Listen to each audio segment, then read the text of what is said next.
Good morning, everyone. Welcome and thank you for joining us for this webinar this morning. This webinar is the second in a series of 4 webinars taking place during March on the topic of offshore wind and nature. This series of 4 webinars are organized by BirdLife Europe with the support of the Renewables Grid Initiative, the North Sea Foundation, and Nature and Milieu. My name is Anouk Puymartin, and I am the Policy Manager at BirdLife Europe and Central Asia. Last week, in our first session, we got an overview of the current environmental and energy crisis together and discussed why offshore wind and healthy seas are vital. We also listened to Wind Europe to understand the industry's perspective, and then we focused on the EU policy context for offshore wind and nature, as well as current challenges and opportunities. The second session today will explore in more detail the potential impact of offshore wind and grids, including above and underwater impacts, as well as the social acceptability of offshore wind. After a break to later at 11 a.m., we will look at solutions for avoiding and minimizing these impacts with a focus on the application of the mitigation hierarchy principle for offshore wind developments, the role of maritime spatial planning, and the opportunities provided by sensitivity mapping for offshore wind development. But before we kick off, let me remind you some few housekeeping rules. Please mute yourself when you're not speaking. We also invite you to use your camera if possible, especially when asking a question or making an intervention. Feel free also to use the chat during the webinar to exchange with other participants or to ask questions. If there are questions that we don't have time to cover during the Q&A session, we will follow up on this after the webinar. If you would like to ask a question or make an intervention, please use the raised hand button. Finally, please note that we are recording this webinar. And now, without further delay, I will leave the floor to my colleague, Daniel Michel, BirdLife Europe Marine Manager, for the first presentation. Over to you, Daniel. Thanks.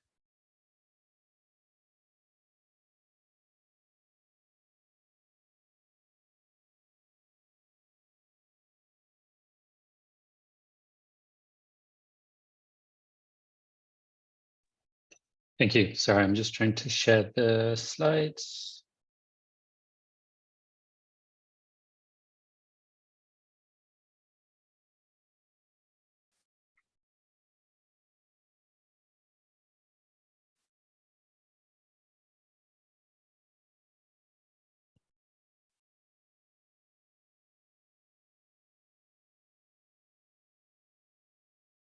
Can you let me know when you see it?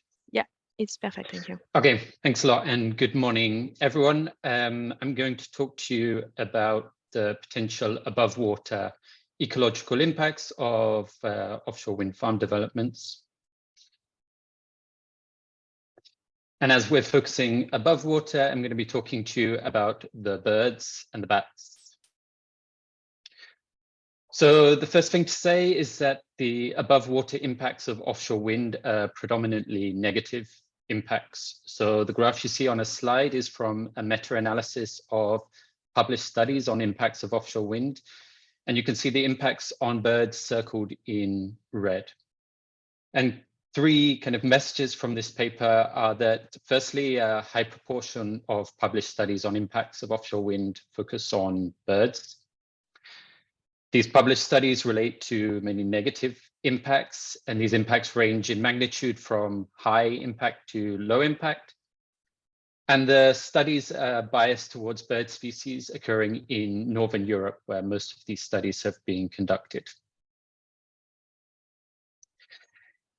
And direct impacts of offshore wind on birds result from, firstly, collision of birds with turbine blades, resulting in mortality. Secondly, displacement, resulting in a decreased use of areas where offshore wind farms are built by birds, and therefore resulting in an effective loss of habitat for these species. And thirdly, barrier effects, whereby wind farms interfere with birds' movements. So this can either be kind of regular movements of breeding seabirds between their colonies on land and their feeding areas at sea, or on the migration routes of birds. And obviously the interactions of birds with wind farms will be determined by the location of the wind farm. the extent to which it overlaps with the distribution of seabirds, and the extent to which it overlaps with their movements and the habitats that they regularly use.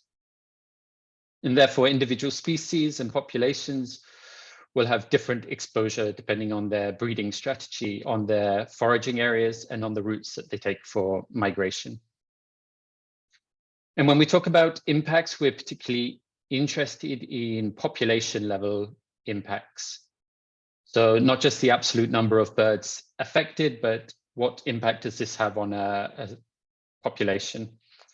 And also in terms of protected areas, we're interested in how, or the impacts on the conservation objectives of these areas. So this may be something along the lines of maintaining a certain population of birds or restoring a population to a certain level. And also just to say that when we're talking about impacts of offshore wind, we also need to look at this in the context of other pressures on these populations. So some of which, like climate change, may be a lot less easy to address than impacts from offshore wind.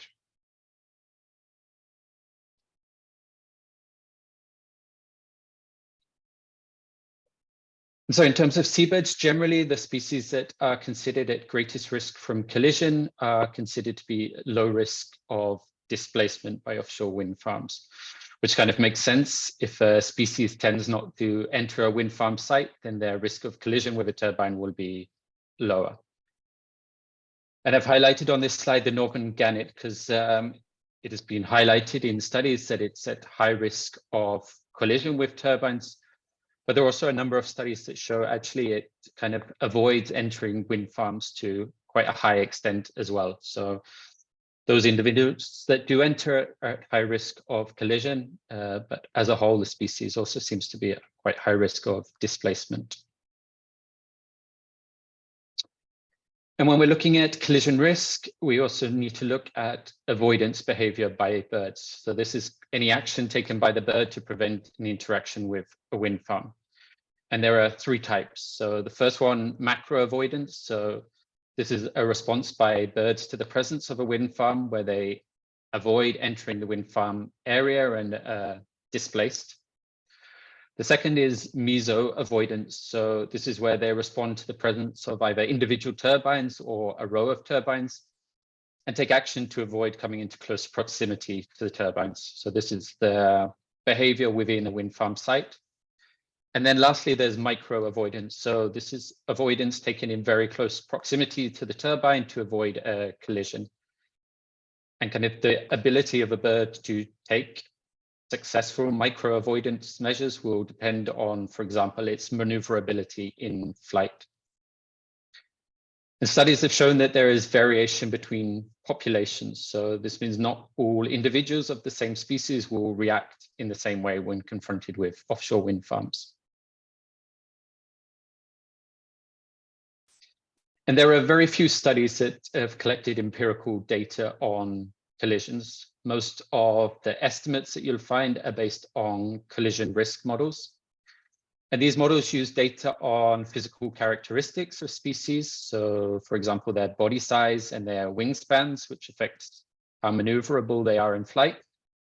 And also their behavior around wind farms. So whether they tend to avoid entering wind farms, the height at which they fly, the speed at which they fly. And they use these to estimate the number of collisions that will occur at a given wind farm site. And it's also worth mentioning, so collision risk can also be affected by wind farm or turbine characteristics. So the size of the turbines, the number of turbines, and how these are laid out within the wind farm. And while these models are a useful tool, they do have some weaknesses. So firstly, they assume a lot about bird behavior, which likely doesn't truly reflect reality. They also assume that avoidance behavior is constant across all individuals within a species, which, as I just said, has been shown in studies not to be the case. And there are often uncertainties over inputs into the models. So a lack of data on flight height and flight speed, and also on avoidance behavior. So therefore, it's important that the outputs of these models are interpreted in the context of the specific development and site that we're talking about, and also the level of uncertainty in the model. And just to say, there's a need for more empirical studies on collision, and there are a number of different technologies that can be used to do this. So I'm not going to go into all the details on this slide, but broadly speaking, the different types of technologies that can be used are radar, video cameras, acoustic monitoring, and also tracking using tags attached to individual birds, which allows you to see how they are behaving around and within wind farms. And each of these technologies obviously has benefits and limitations, but there are now a number of integrated systems available that combine data from different technologies. So there are systems that use both radars and video cameras to look at behavior of birds more broadly around the wind farm site, and also video cameras to look at their behavior kind of closer to the turbines, and they can also be used to capture collision events.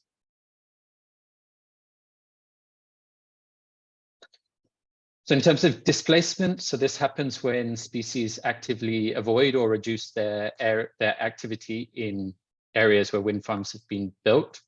These may be areas that they had previously used for feeding or for resting. And it's important to note that this displacement can be caused both by the turbines themselves, but also by the shipping traffic related to the operation and maintenance of offshore wind farms. And kind of species-specific responses can range from either strong avoidance to strong attraction to wind farm sites. And there are some species that show little behavioral response. And it's important to say that there is some, or there seems to be some variation in these responses between different wind farm sites. But the results from studies also show that there's consistency within species. So species that tend to show avoidance tend to show this across wind farm sites, but the level of this avoidance may change. And on the slide at the top right, so you can see the use of offshore wind farm areas by northern gannets in the German North Sea. And the polygons surrounded by the black line, these are wind farm sites. And you can see that both for traveling and for foraging, there's very little usage of these areas by the gannets. So they tend to avoid these sites and go around them. And at the top with the dotted black line, you can see a planned site for offshore wind. And you can see clearly that the gannets are using this site. And lastly, just say it's important to note that displacement may occur beyond the boundary of wind farms. So for red-throated divers, which is the bird you can see at the bottom of the slide on the left, they've been shown to be strongly displaced by wind farms in the German North Sea, and this effect can be strong up to 5 kilometers from the edge of the wind farm. And it can also still be significant up to 10 to 15 kilometers away. And here it's important to say that there can also be seasonal variations in displacement effects. So this underlines the value of large scale and longer term assessments. And these displacement effects can be assessed using a before-after control impact study. So this involves comparing an area before and after a wind farm is constructed to see how species abundance in the area changes, and comparing this to a control area with similar characteristics to the wind farm to allow you to control for other factors affecting seabird distribution. Then in terms of barrier effects, so in practice, these effects can be difficult to distinguish from displacement. They both result in less birds within a wind farm site. But the main impact of displacement is increasing flight distances for birds, which means an increased time spent flying and increased energy use. And this can have implications for their survival, body condition of birds, and also their ability to rear their young successfully. And cumulative impacts are or can be important here. So when it's just one wind farm, the effect may not be huge, but where there are several wind farms within seabirds' range, then the cumulative impacts of avoiding these different wind farms may become more important. And just to say that barrier effects may impact migrating birds slightly less, as kind of energetic costs of diverting around a wind farm are probably relatively small in the context of total migration distance traveled. But for breeding birds, where they have to move between their colonies and their feeding sites at sea continually, the costs may be a lot more important. And finally, on bats. So there's been a lot less research on interactions of bats with offshore wind farms and the impacts. However, we know that various species of bats are being recorded flying across the North and Baltic seas during their annual migrations. And bats may also feed at sea on swarms of insects, and they've been recorded at distances of more than 10 kilometers from shore. So this brings them into areas where offshore winds are either constructed already or are planned. And the main impacts are from collision with the turbine blades and barotrauma due to changes in air pressure near turbines. But as I said, so there have been a lot less studies, and there are still big gaps in our understanding of impacts on bats. So even kind of basic understandings such as the conditions in which bats tend to fly out to sea, and also how they behave in wind farms. So whether or not they're attracted to turbines and how they behave when they're close to or within wind farm sites. So it's definitely an area where more research is needed. And that's the end of the presentation. Thank you for listening.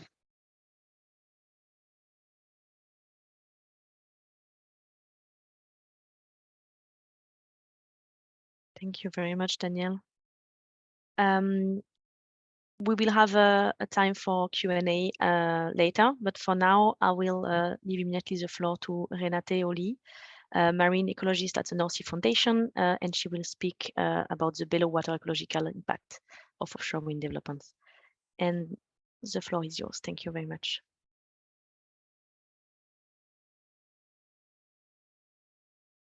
Just to say that we can see your presentation very well. Thank you. Can you hear me as well? Yes. Okay, great. Hi, everybody. I'm Renate Olie. I'm a marine ecologist working for the North Sea Foundation, as well as the program, the Rich. And as Daniel already told you everything about above water effects, I will have a deep dive with you into below water effects of offshore wind farm developments. I would like to start with sharing a report. It's published 1 year ago, and it's all about these risks of offshore wind farms. And it also includes several background reports on specific risks. It's accessible via the Ocean website, but also, I can also ask my colleague if he would share the link directly in the chat. And if you are Dutch, it's also available in Dutch. So this report includes a lot more than I can tell you in the next 8 minutes. So it's a must read if you want to know more. And then another, it's a kind of disclaimer. It's not about the impact of offshore wind. It's about the cumulative impacts, both the upscaling of offshore wind as well as other uses. So that's like a disclaimer and reminder. And all these figures and illustrations come from this same report. Let's have a look at what's happening underwater. And you see there are different risks, and not all of them are just for underwater. Their habitat loss and gain is also relevant for above water. Abiotic changes in the system, as well as chemical pollution, can also be in the air, of course. So I will just walk through the 5 topics that are now highlighted. The abiotic system effects, I've put this one first because I think that's the most important one. If you have a look at the upscaling of offshore wind. So we take out some wind from the system. It causes turbulence and mixing of air, as well as we install foundations for turbines. And both of that, so the wake of the wind turbine and the installation of this monopile or whatever it is, cause turbulence in the water. And it's creating an artificial upwelling and downwelling, and thereby resuspension of nutrients and or suspended particulate matter, SPM, which in turn has effects on stratification, if there is stratification. Also, waves can be affected, and these wind wake effects are very, very far reaching, like tens or hundreds of kilometers away from the wind farm. And in the end, also sediment transportation can be influenced. We're very much focused on the wind turbines, but of course, you also need the infrastructure, and so cable burial and platform construction also kind of have the same disturbance. Then, of course, it's not just abiotic, it's also biotic. So this is the newest report, it's not even published yet, with a scenario for 2040 in which the primary production changes are shown. It's a relative difference. So you can see the blue and red, and that especially like in German Bight, for example, the wind farms over there have a significantly decreased primary production, while in other areas there's an increase. And mussels and other suspension feeders are not yet included in this model, but this model is now kind of, fit for purpose. It can be used. Also, you can see that different regions respond differently to each wind farm. And you can actually point about 6 different ecoregions in the southern North Sea, where like the Dogger Bank reacts differently than the German Bight, for example. And well, this report, the figure on the right is already in our report from 2 years ago, but the one on the left is new and more specified. But okay, nice. So there's a difference in primary production, but we actually can't really tell what this means for higher trophic levels. And that's where the biggest knowledge gap is right now, and where a lot of research is being done. But it will have an influence, and that is for sure. And habitat change is kind of a consequence of this abiotic changes. It's way more connected between intertidal. You have way more connection between the seas, across the seas, and also there's a lot of intertidal habitat in a place where it's normally not there. Soft sediments are changing to hard substrates. Birds might avoid these wind farms at all, or their prey might change or might move. So there's a habitat loss for some species and a habitat gain for other species. And this gain will also depend on the nature inclusive designs and other nature enhancing options that are currently being tested. And then the invasive species figure, I just put it there because it's a reminder that, especially in the intertidal habitat, invasive species love to spread around the seas. Electromagnetic field is like a combination of a magnetic field and an induced electric field. A lot of it is unknown, so this explains the question marks. It could cause disturbance of behavioral responses, like they can be avoiding the areas or be attracted if it looks like their prey, it feels like their prey. And some rays in invertebrates have shown attraction towards cables, and it might also partly be due to the habitat change, but it's not sure. So it can cause maybe navigation and migratory behavior changes, distribution of species changes, predator-prey interactions, and even changes in embryonic or cellular development. However, like most research currently done, like we barely know the values that are actually being created by these cables, like the magnetic fields, it's barely being measured. And most experimental research, therefore, just use some kind of value that is like unrealistic. And then it's also species dependent, if it's an AC or a DC cable, how much current is going through the cable, how deep it's being buried.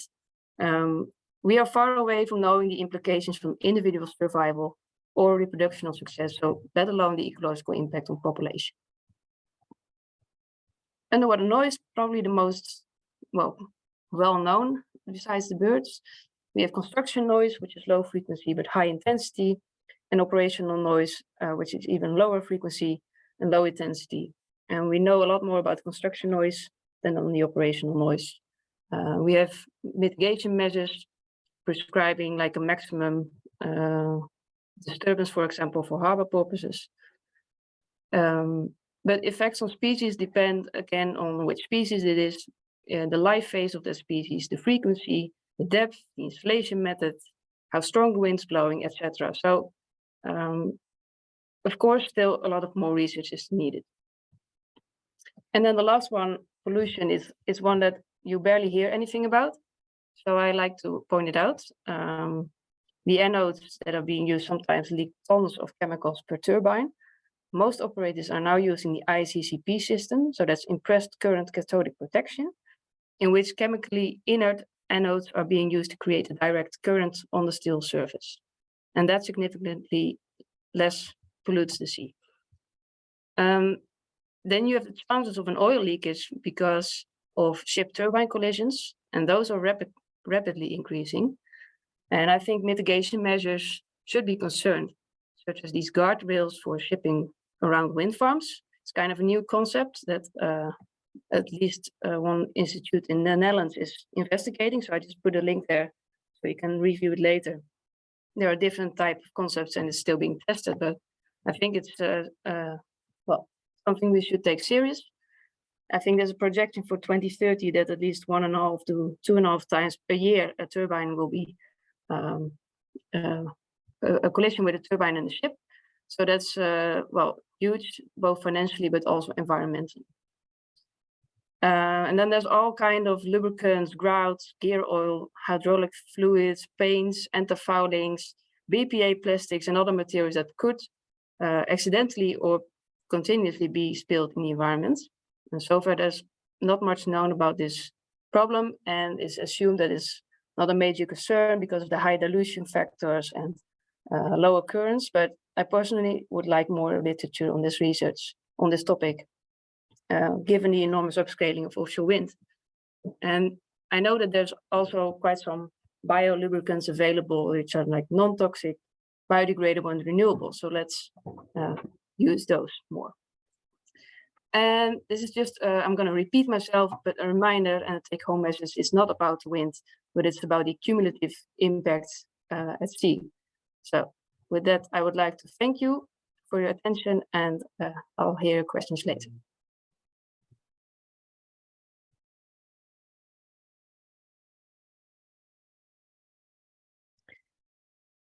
Thank you very much, Renate. Just to say again that we will have a Q&A session later, so I propose you park your question for the moment or put them in the chat, and we will come back to that later. But immediately I will leave the floor to Dr. Claire Haggett, Senior Lecturer at the University of Edinburgh, and she will speak about the social acceptability of offshore wind. Thank you very much, Claire, and the floor is yours. Thank you very much indeed, and hello and a very warm welcome from a surprisingly sunny Edinburgh. It's great to be here with you all today. And so far we've been hearing about what happens above the water and under the water. I'm going to talk in my presentation about what happens on land, because I'm going to talk about people. And I'm going to talk about why it's important to understand social acceptability, social responses to offshore wind farms. And I know it can seem a bit strange thinking about people and why people might matter in the development of offshore wind.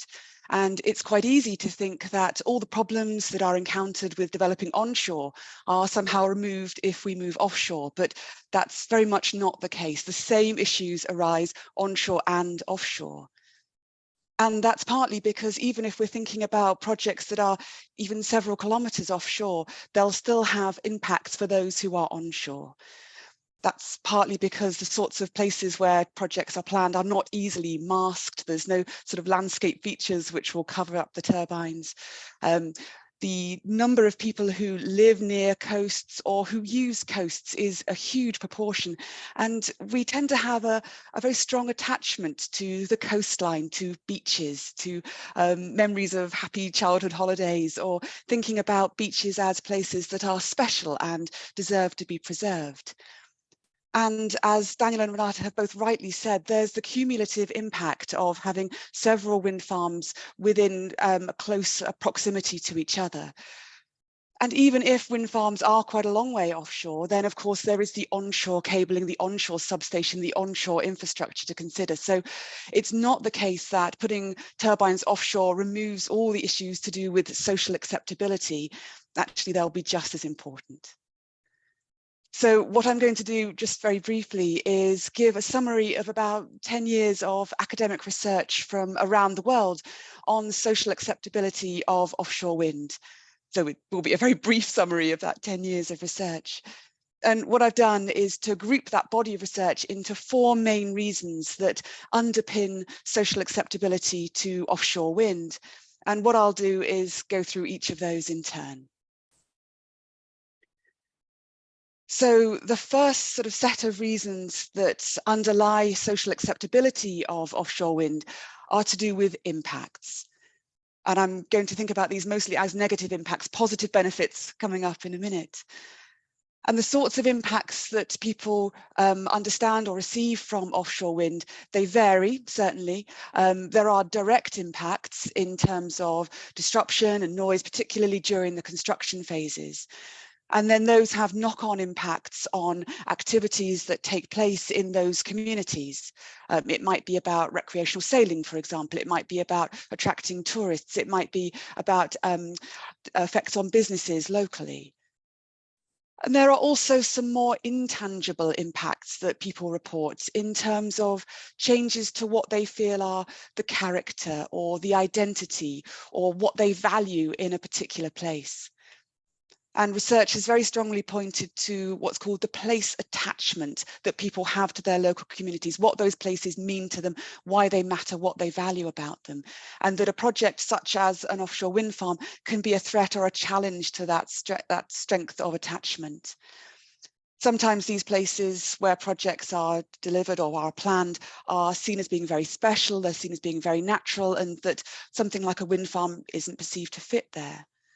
And sometimes these are places that are renowned for being very beautiful, very valuable, very rare, but actually sometimes these places aren't internationally valuable, but they're important to the people who live near them. So there are a range of impacts that offshore wind farms can have, and how those impacts will be received depends very much on the particular community, the particular local social context in which a project is planned. So research very strongly finds that the local social, cultural, economic, historic, political, geographic context in which a project is planned really is influential in underpinning people's responses to that project.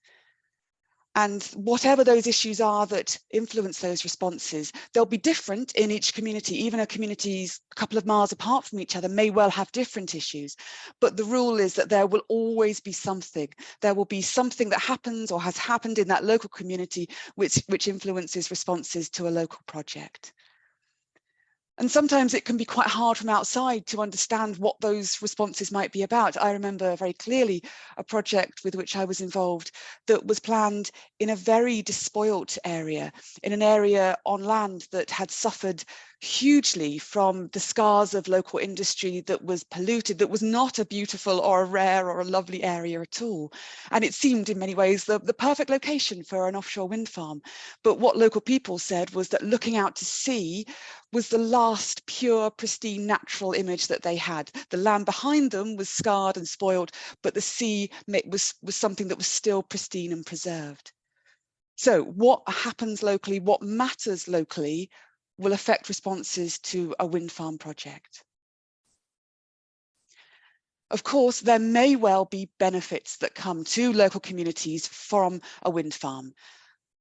What research tends to find is that there may well be a disparity between the great national and international benefits of developing clean energy, which of course are there. Of course, we need clean, green, renewable energy.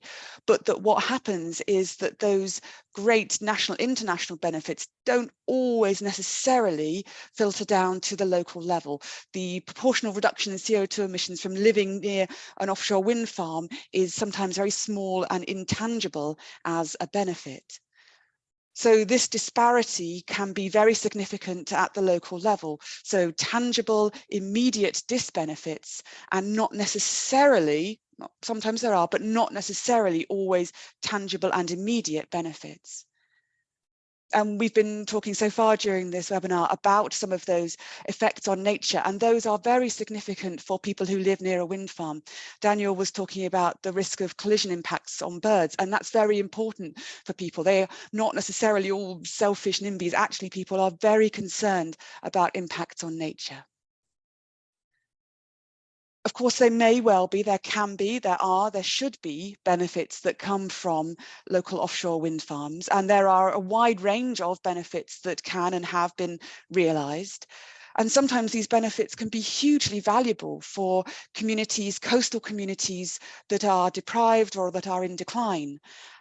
Around the coast of the UK, there are a number of coastal communities that are suffering from socioeconomic deprivation. So any sort of investment, income, infrastructure developments that take place in those local communities can be hugely valuable.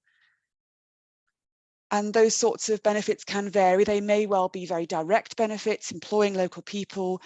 It may be slightly more indirect benefits. So if there are lots of construction workers who are coming into a community, they'll be using hotels and restaurants, for example, bringing income into a community. Or it may be wider benefits still in terms of developing a local infrastructure, improving the port infrastructure, for example, that has wider benefits for the local area. So there are a range of potential benefits, but they might not all actually be realised. And that will depend on a number of factors. It will depend on the stage of construction. So it may very well be that there's a lot of income that comes into a community during construction, but that doesn't remain in the community for very long. Or it may be that all the employment is from people who are outside the local community, not necessarily local people getting jobs. It will depend on the scale of the project. It will depend on the location of the project and the location of the offshore infrastructure. And it will also depend on whether the local community is enabled to take advantage of these benefits. Are there local people who can take on these jobs? Is there the opportunity to upskill local people for employment in the industry? Is the opportunity there to be able to take advantage? And what research finds is that the perceptions of these benefits really matter. Perceptions are absolutely vital. So I have an example here of a wind farm that was planned off the south coast of England, off the coast of Dorset, and the perception of a disparity between benefit and impact was really significant here. So local media, very significant player in siting of offshore wind farms, and the local media in this particular case talked daily about what would be lost. And this was a location in which the Olympic sailing for the London 2012 Olympics took place. It's a location in which the local coastline has international designations in terms of history and culture. It was an area in which everything was about what was going to be lost, that there was going to be no benefit that came to the local community, to the local people. So the perception of a disparity between impact and benefit can be very significant indeed. And this was a wind farm application that was rejected. But it is absolutely possible to deliver benefits. And we've been working with the Scottish Government, for example, on what those benefits might look like and how they might be delivered. But what matters is that benefits shouldn't be seen as a way of paying for local support. And if they're seen as a bribe, then funnily enough, that tends to increase local opposition. Benefits should only be part of ongoing consultation, ongoing discussion with local communities, not an attempt to somehow buy their support. And that leads into the fourth set of factors that underline social acceptance, social responses to offshore wind, which are to do not with a particular project, but to do with how that project is being developed. And research very clearly finds that it's not necessarily about the details of a project or even about the benefits that a project brings or even about the impacts that a project might have. It's about how that project is being developed that matters most of all. So local communities aren't necessarily rejecting a project, they might be rejecting the way in which a developer is going about it. If they feel that a project is being dumped upon them, if they feel they haven't had any say, if they feel that they're not being involved in decisions. And research very strongly suggests that if people feel that the process of development is fair, if they feel that the process is open and transparent and that they've had an opportunity to express themselves and they're being listened to, if they feel the process is fair, then they are much more likely to support, or at the very least not protest, about the outcome from that process. I'm just going to briefly flag up some of the principles behind what that fair process might look like. It's to do with the principles of that process. Are the decisions already made, or actually is there the opportunity for people to have an impact? It's about early and ongoing consultation. It's not about sort of decisions being dumped from the top. It's about bottom-up generation of ideas and responses, about making sure that access and methods enable people to participate and making sure that people get feedback on their responses. So it is possible to have a fair process in which people can and should be engaged. So just to sum up, social responses, social acceptability of offshore wind is motivated by the impacts that may come both on land and out at sea, the direct and the more intangible impacts. It's motivated by issues that matter locally, which may be hard to discern from outside, but will be vital in that particular community. And it's motivated by what benefits may come, all of which is underlined by the opportunities for consultation and involvement that are available. So moving towards a clean energy transition, we need to be trying to balance these impacts and benefits, distributing them fairly, and having a fair process which allows people to express themselves in a meaningful way. So I'd be delighted to take any questions in the session next. And these are my contact details. I'd be delighted to follow up now during the question and answer, but also afterwards as well. So thanks very much, everyone, for your time and your attention and for the invitation today. Thank you very much, Claire. And you're lucky to have sun today because in Brussels it's very rainy. And thank you everyone for your very, very interesting presentation this morning. I open now the floor to everyone because we have a bit more than 15 minutes left for questions. Yeah, so please raise your hands if you have any question and we can start a conversation, hopefully. I see that Niels, and please, I remind you if you could introduce yourself when you start. Thank you, and I give you. Thank you. I can do that. Hello, everyone. Niels Höglund, Fisheries and Marine Policy Officer at Coalition Clean Baltic, a Baltic NGO network. We're working on, well, these very same issues, of course, as everyone else, and thinking about how to best manage. And now I'm thinking of you, Claire, these conflicts and the conflict resolution, not only with fisheries, which is obvious maybe, and shipping, but indeed, as you say, people matter. We have a lot of experience, I would say, in, well, primarily Sweden and Finland with hydropower, which basically is just like exactly all the things you said with hydropower. And the experience is that once 20, 30, 50, whatever years passes, none of the things that you outline as positive or potential or whatever have sort of come to pass. It's all been fly in, fly out, profit somewhere else, blah, blah, blah. More or less, a majority are just very, very negative to hydropower and basically want to see, you know, these ugly things removed, etc. So I'm thinking here, we're talking about environmental things all the time, when that's what we're doing here. What you're basically pinpointing, and I just said, is what we probably need is some pretty advanced conflict resolution people getting involved. Where are these people? Who works with these things to really seriously resolve the issue of fly in, fly out benefits? Yeah, we'll see those and whatever. You know, who's really, do the windmill companies, do they have these people, skilled people to really work on conflict resolutions that matter, that, as you kind of said, that really has this effect? I'm totally at loss. I don't know, but that's what I'm seeing. Because again, the public discussion, at least around here, it's not about any environmental issues. It's all about these public people matter stuff, basically. Yeah. So the question was really about conflict resolution and how this concretely actually takes form. Thank you. Thanks very much, Niels. That's absolutely fascinating. And I think Cormac will talk a little bit more about this in the presentation after the break, when he's going to be talking a bit about marine spatial planning and how we try and absolutely, as you say, manage these very significant conflicts. And in terms of who should be doing this, I mean, I couldn't agree more that it's absolutely vital to be trying to do this well from the start. So not trying to sort of mop up problems when they've already arisen. You know, people are already against these technologies.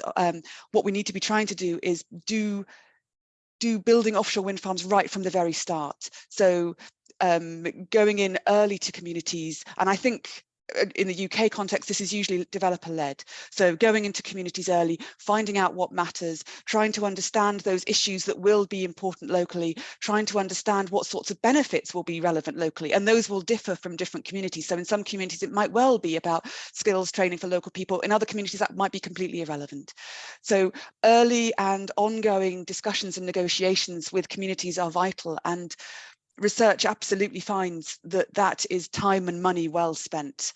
So the time that goes into negotiations with communities, the money that might go in towards benefits, actually is a tiny fraction of the overall budget about which we might be talking. So early and ongoing negotiations to try and avoid exactly those sorts of problems that you're talking about. But I think I don't want to sort of do too many spoilers for I think what Cormac will be talking about later. So hang on in there. I think there's more about this coming.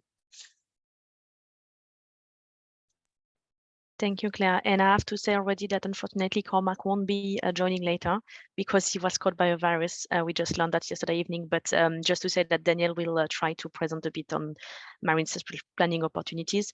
But right now, so like feel free to elaborate a bit later if you want, if you think something will have been taken by Cormac. But now I will give the floor to Eva because I've seen that Eva, you raised your hand. Thank you very much. Thanks a lot. I just wanted to quickly comment, Eva Julius Philip from Vattenfall, because I can speak from a developer-operator perspective. And indeed, this is an important topic we as a developer and operator take care of. So especially in the UK, there's a lot of public consultation ongoing. It really depends also on the country who is in the steering of this public consultation. That differs a lot between the countries who is responsible, but we aim for steering this as much as possible. And we have specific local liaison officers, people who are working with the public communities, understanding what are the needs and expectations and benefits. So this is increasingly important, and there are specific skilled people who take care of it. And that is really the important part. Claire, also you mentioned that it's really important to understand what is the local content, what are the circumstances, and how to address which kind of stakeholders. So be it social, economic impacts, and also biodiversity impacts. You have to have competent people on the one hand on the industry side, but also on the governance side. So you can work together on these two topics, just as a small comment to that. May I just respond very briefly? Eva, you're absolutely right. And I should have said that there's quite a lot of variance between different developers. So I'm an independent academic, but I've come across different developers, some of whom are much more aware of the importance of doing this. And I've worked with Vattenfall who've done exactly as Eva has said, that have been very cognizant of the importance of working with local communities, determining local issues and delivering local benefits. And sometimes, including me, sometimes it's easy to think about developers as one homogenous group, and of course they vary greatly. You said the magic word, Vattenfall.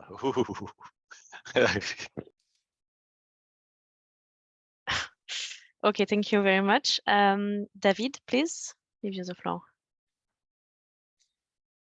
Thanks, Anouk. Thanks to all the speakers for a great start to this session. My name is David Hall. I work with the BirdLife Europe and Central Asia team, especially in this fascinating area of offshore wind and how we can get as many win-wins as possible in this urgency. And I wondered, again, coming back to your presentation, Claire, whether there's any investigation going on, and whether this is worth pursuing, on the difference in perception if the possibility of a major offshore development along a stretch of coastline is presented as firstly the sacrifice that a community has to make, or secondly as the contribution that a community has the opportunity to make. And those are very different ways of framing exactly the same thing.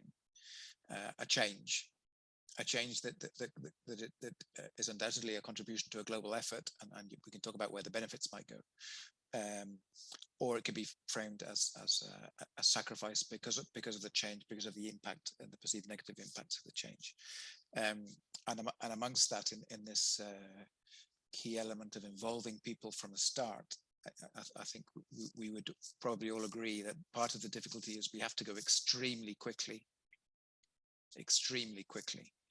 And these changes are quite dramatic, and people aren't used to.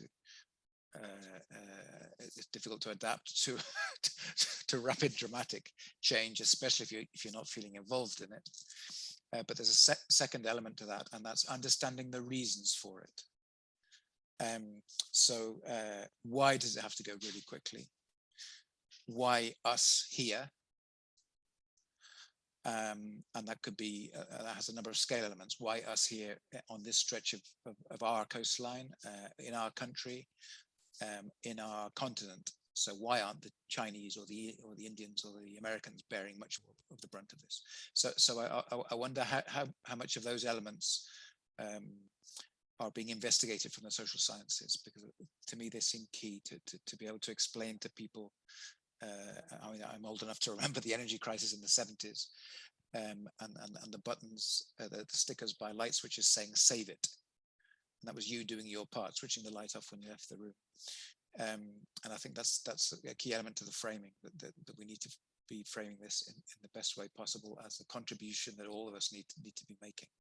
Thanks. Thanks very much indeed, David. No, you're absolutely right. And what you've described are really very significant issues. And I think we are seeing a change at the moment. So the cost of energy prices for UK consumers across Europe, and the war in Ukraine have really crystallized issues around where our energy comes from, how we generate it, from where it comes. And so even in the last year, suddenly this has become much more important. So the sort of the disassociation between turning your light switch on and thinking about from where that energy comes has suddenly been brought home. So I think this is a very sort of a zeitgeisty moment to try and be really talking about exactly these sorts of things. And I agree absolutely. And there is academic research on this about how something is presented and framed and how very significant that becomes in terms of how it might move forward and in terms of the sorts of support or opposition it might get.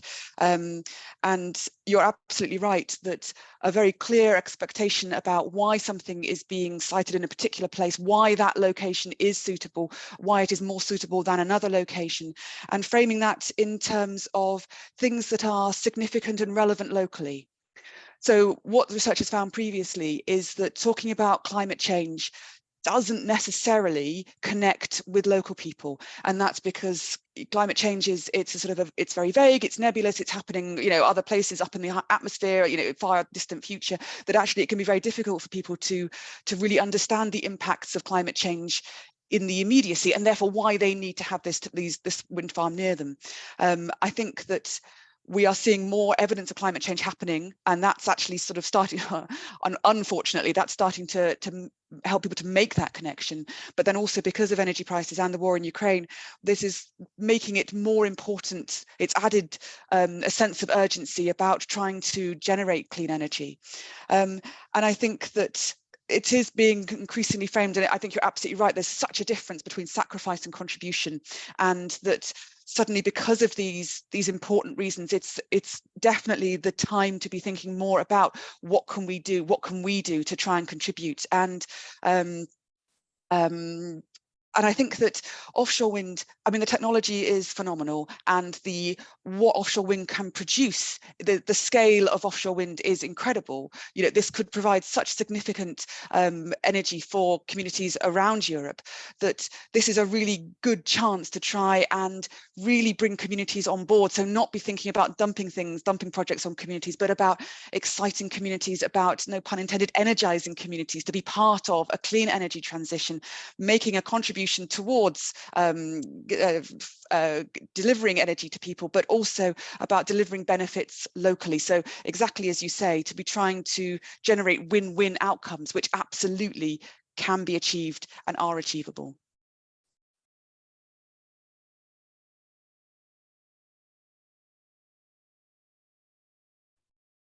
Thank you very much. Tim, please. Yeah, thanks to all the speakers. Tim van Ooyen of Vogelbescherming Nederland, Dutch partner of BirdLife. I have a question to Renate. You mentioned invasive species. With wind turbines, we bring in a lot of non-native materials, especially for the scouring protection, a lot of stones, rocks at the base of the turbines.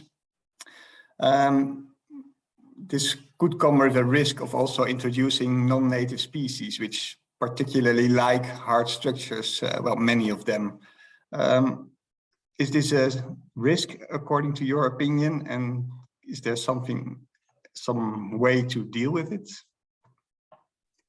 Well, especially the last thing is a good question. I think not. I don't think there's anything you can actually do about all these invasive species that are interacting with the new infrastructure. If it's a real problem, well, I think not yet, not that I know of, at least for the North Sea.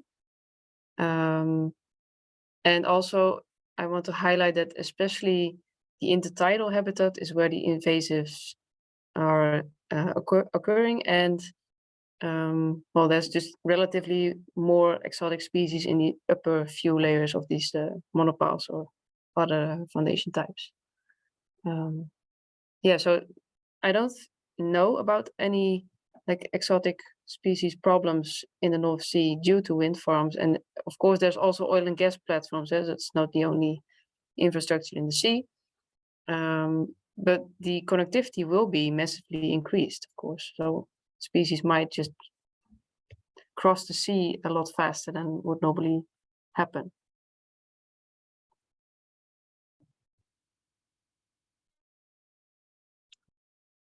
Thank you very much. Ong Sok, I see that you raise your hand, please. Hello, nice to meet you. I'm from South Korea. I'm working for Citizens Institute for Environmental Studies, where our team is also working on the environmental impact or ecological carrying capacity for the offshore wind farm. To introduce Korean case, I believe there is little attention to the impact of offshore wind farm, even from the environmental NGOs. So therefore, like when planning the offshore wind turbines in Korean waters, it's less likely to considering the ecological carrying capacity of the Korean waters on the offshore wind farm development. So I'm wondering if there is any cases like if the offshore wind farm planning, which actually consider ecological carrying capacity or impact of offshore wind farm versus kind of climate crisis impact. Yeah, that's my question. So in Korea, it's the social acceptability is can be considered like kind of big deal, since it is not possible to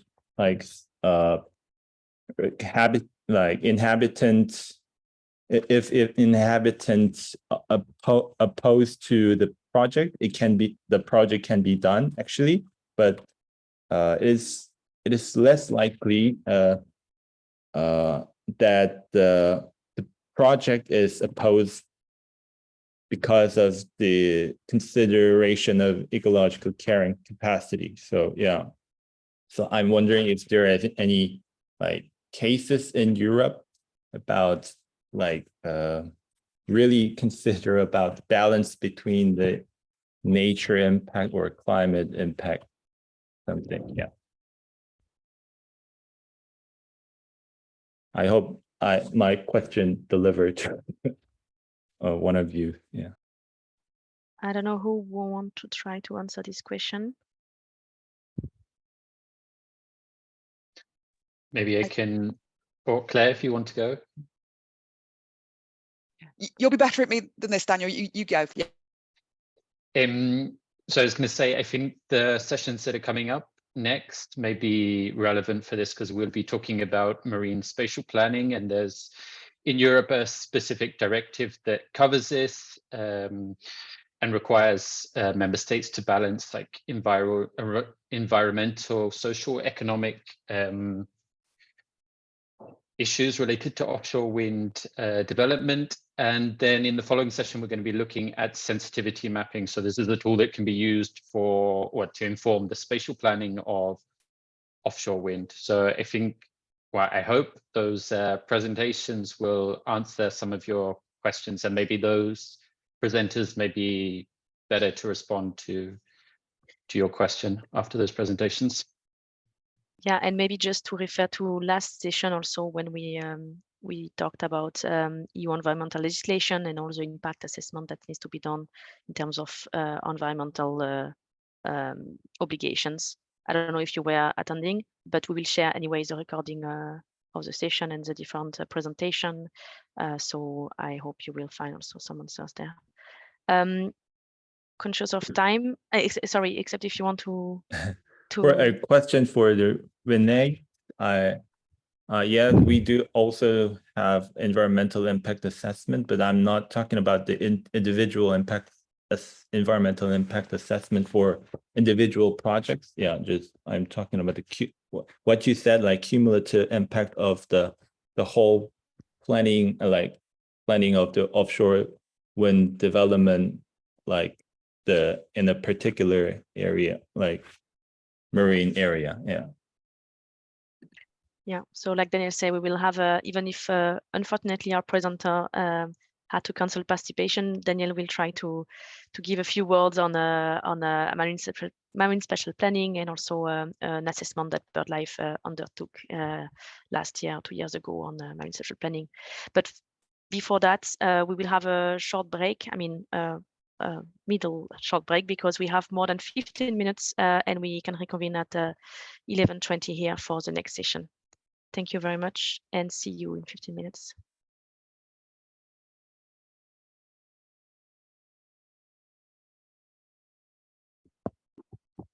Welcome back, everyone.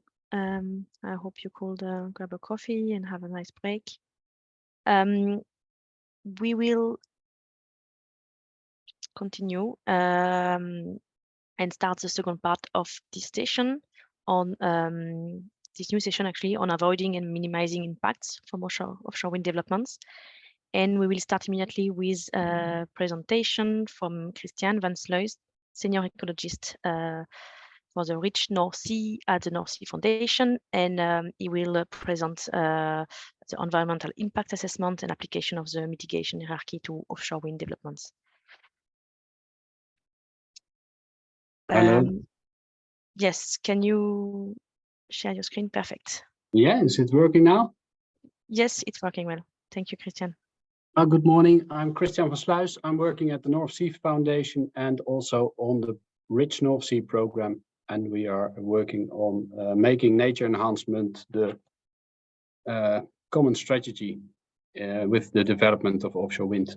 Well, I was asked to give a talk about managing offshore wind impacts and talk a bit about the mitigation hierarchy and also environmental impact assessments. So let's start. And there, I want to go to my next slide. Yeah. So Renate also already gave a very proper introduction of what offshore wind is and about effects, but I want to start with how big it is and how fast it goes. So this is an overview of the world. 2022, 50 gigawatts, expected 2031, 370 gigawatts, and then 2050, if we want to meet climate goals of the Paris Agreement, we have to have 2000 gigawatts. So it's going extremely fast and on a huge scale. At the same time, at least in the Netherlands, and I see also reports across Europe and globally, we are failing marine conservation. We are not going fast enough protecting our seas and not achieving our goals. So we have the Marine Strategy Framework Directive in Europe with the goal of achieving a good environmental status. And if we look at the sub goals of this directive, we are not able to meet those goals yet. So there's a big challenge. And the reports, they are more numerous every year that we have to do more about marine conservation. So in this picture, we have offshore wind, and offshore wind comes with diverse effects. Renate talked a bit about it, and this is an overview picture of offshore wind effects. So you have this habitat loss, collisions for birds, but also under the water.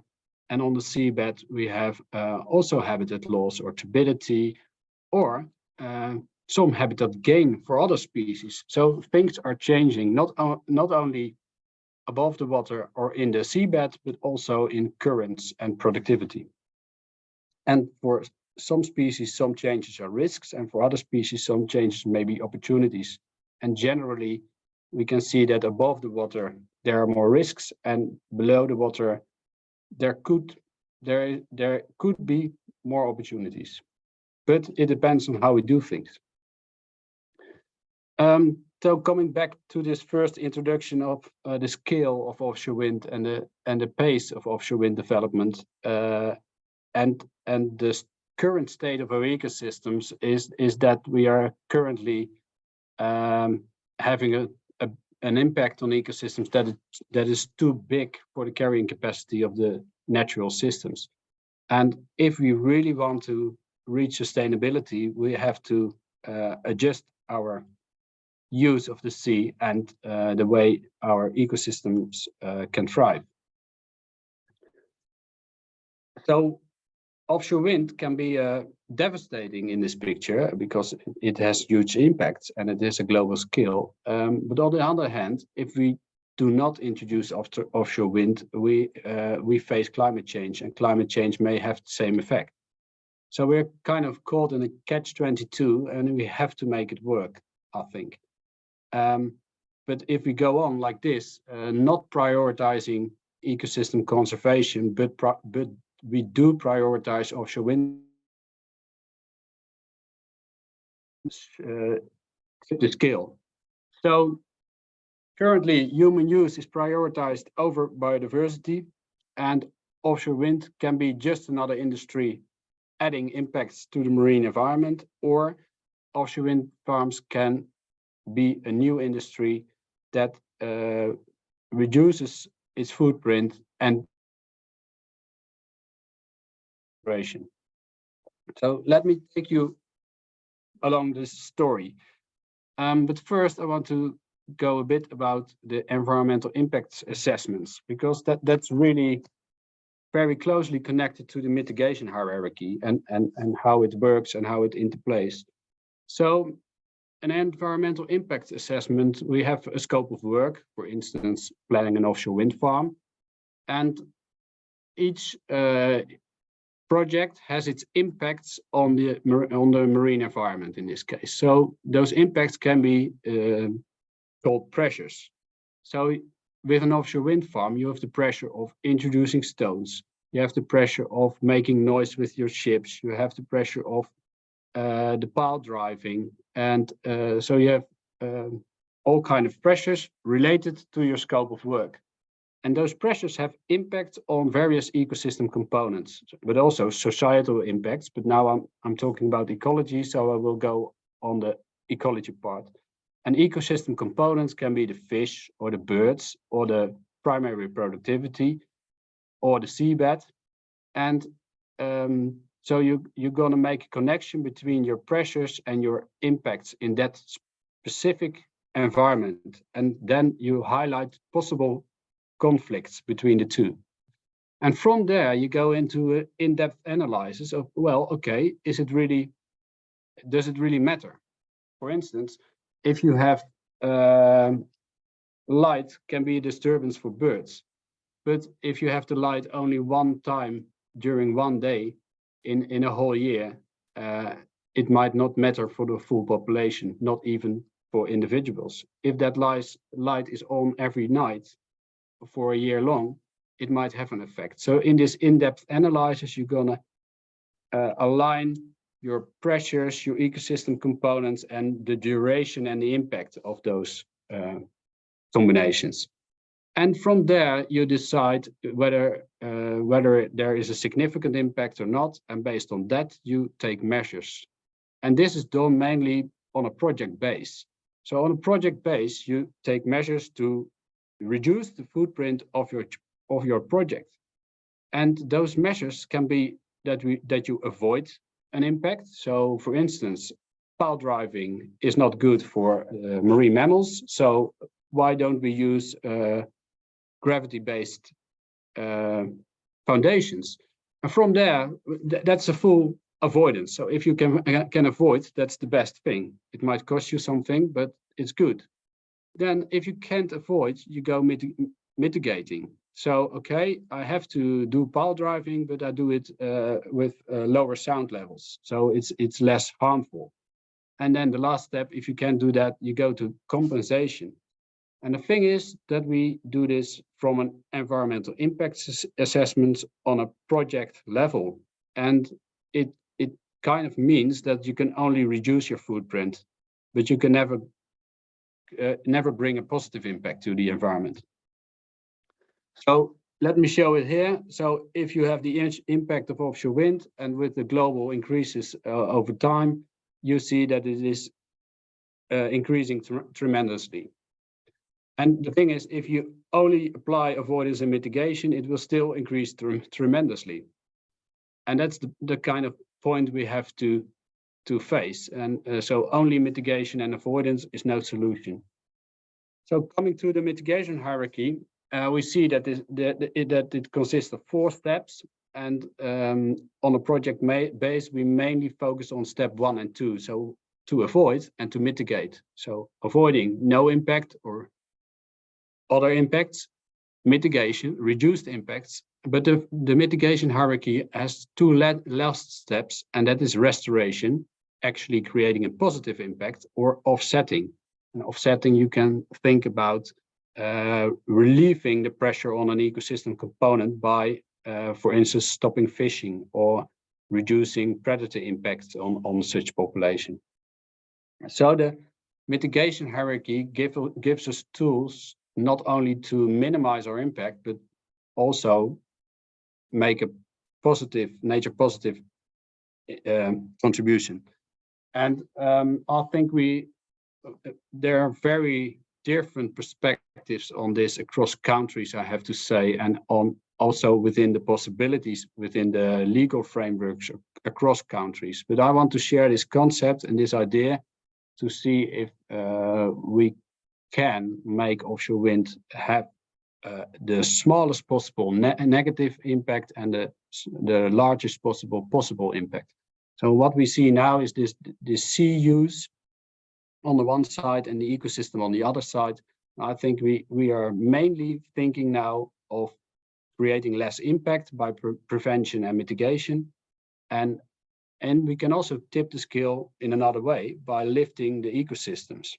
And we can think about if such a thing could be done and if it would be work and useful in our discussions. So this is a more elaborate picture of this concept. whether you should invest your efforts in avoidance and mitigation or proactive restoration might depend on the ecosystem you are working in. So if you have a fully pristine ecosystem, it makes no sense to do anything on active nature restoration. But if you have a fully degraded ecosystem, you might want to push nature to a certain level from where it can restore itself. So I've put down the Mediterranean and the North Sea as an example, and just to conceptualize it, in the Mediterranean, it's not as degraded as in the North Sea. So maybe there is more to win with avoidance and mitigation than proactive recovery. And in the North Sea, there's more degradation. So it could be the other way around. So I hope you like this kind of concept thinking about the upcoming challenges around offshore wind, and I would like to have some considerations and chats about whether we could go to a more international perspective and then a cross-sectoral master plan, because offshore wind is not the only industry pressuring the ecosystem and determining the conservation. I think in the Netherlands we have certain bottlenecks in conservation versus offshore wind, but I'm very much sure you have them abroad as well. I think we can talk about nature conservation as, yeah, we can just do it and it's fine, but it's not that way. We have lots of knowledge gaps and little experience with upscaling. So I think it should be learning by doing, and it will not be effective if we only work within wind farms, because they're mostly located at spots where the nature values are lower, especially because you want to avoid impacts. I think we should also consider the space outside the wind farms, and share our knowledge to be as effective as possible. Then nature inclusive tenders can really support such an approach. It's already done in the Netherlands, so it can be done, and I'm really curious to hear whether in other countries it's taken up as well. And for nature, I think this is the moment to scale up and catch up and keep up with offshore wind farms, at least at the because a lot will be changing, and it better be for the good. So thank you. Thank you very much, Christiaan. And I think it's very much also reflecting on some discussion we had last week and some discussion we will have in the next two sessions also about, last week about let's say the challenges of having this perspective by silo, in particular on policy side and legislative side, and also next we will explore also more on the auction and also on the nature positive opportunities in front of us. But before we go to the question and the discussion, I will give the floor to Daniel. So as I said before, Cormac Walsh was not able to attend today because he was sick. We just learned it, but Daniel will do a presentation of how marine spatial planning is relevant for offshore wind, and also say a few words about our BirdLife assessment on marine spatial planning, and then we will go into question and discussion. Thank you. Daniel, the floor is yours. Thank you, Anouk. And yeah, apologies for this last minute change. As you can see on the slide, it doesn't even have my name on it. That's how last minute this change was. But yeah, hopefully I can give you an interesting presentation on this. So first, kind of definition of marine spatial planning. So it's a public process of analyzing and allocating the spatial and temporal distribution of human activities in marine areas to achieve ecological, economic, and social objectives that have usually been specified through a political process. So what does this mean? It means that marine spatial planning needs to integrate multiple thematic areas, so covering all of the different human activities and other uses of the sea. So for example, shipping, fisheries, aquaculture, renewable energy, nature protection. And it needs to incorporate multiple policy agendas, so nature conservation, green energy development, defense, as examples. And there are a number of characteristics of effective marine spatial planning that have been identified. So firstly, it needs to be ecosystem based. So like I said, it needs to balance different goals and objectives. It should be integrated, so it should incorporate all uses of the seas and bring together all agencies that are responsible for managing these different uses. It should be place-based or area-based, so it should relate to a specific and defined marine area. It should be adaptive, so capable of learning from experiences and responding to changes. It should be strategic and anticipatory, so have a long-term perspective on the use of the marine environment. And importantly, it should be participatory, so there should be active involvement of different stakeholders. And in the EU context, so the Maritime Spatial Planning Directive requires member states to prepare these marine spatial plans for their marine areas. And it also requires that the total pressures from all activities at sea are limited to a level that's compatible with the achievement of good environmental status of the seas, which is something that's defined under the Marine Strategy Framework Directive. And it also requires that resilience of marine ecosystems are maintained. So what does this mean in the context of renewable energy expansion? So firstly, in marine spatial plans, there are typically areas defined for the development of marine renewables. And ideally, well, these should be determined based on technical criteria, so where it's technically possible to develop offshore wind. And preferably also in areas where the harm to marine ecosystems is minimized, so is as low as possible. And secondly, to say that marine spatial plans are a key tool to address impacts on offshore renewables development in an integrated way with impacts from all the other human uses at sea. So it brings all of these uses together and allows you to look at the overall pressures on marine ecosystems. And also importantly, marine spatial planning provides a level of certainty for all sea users by defining how different uses of the sea will be prioritized. So I'm now going to talk a bit about some work that BirdLife did on marine spatial planning last year. So we conducted an assessment of the marine spatial plans of 4 EU member states, Belgium, Germany, Latvia, and Sweden. And we did an assessment, well, it was an ex-ante evaluation of the content of these marine spatial plans against some specific environmental criteria. So just to say the focus was very much on environment and not kind of wider ecosystem-based approach, which also encompasses other areas. And the aim of these assessments was to inform the improvement of the quality of the plans, both for their implementation, but also future reviews of these plans, and to develop a methodology that could be replicated to assess other marine spatial plans. Oh, sorry. So we defined 19 indicators under 5 thematic categories, and in total there were 48 individual criteria that we assessed these plans against. And the main findings of this assessments were that firstly, there was quite a variation between the different marine spatial plans.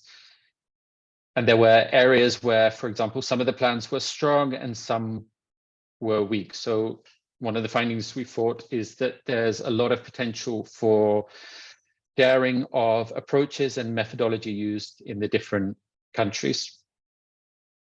It was also clear from the assessment that there needs to be better alignment between different policy targets. So between marine spatial planning and the Marine Strategy Framework Directive, also with like the Birds and Habitats Directive and the management of Natura 2000 sites. And lastly, so the plans that we evaluated didn't take sufficient account of things like the ecological carrying capacity of the cumulative impacts of the different uses of the marine environment. And they also, in general, didn't use ecosystem sensitivity analysis to define areas for different uses. So our main recommendations from this work were that marine spatial plans should explicitly consider ecological carrying capacity and cumulative impacts of both existing and emerging activities, that there should be a systematic and spatially explicit analysis of ecosystem functionality, connectivity, and sensitivity. And this should use robust evidence-informed assessments. That from a nature point of view, it's really important that these marine spatial plans are underpinned by a coherent network of MPAs and that these areas are effectively managed. And it's also important to look at ecological connectivity. So looking at migration routes between these different protected areas. And also to align the marine spatial plans with protected area targets. So the new targets that are set under the biodiversity strategy. And also member states' actions for nature restoration. And as I said before, this strengthening of synergies between these different policies is particularly important.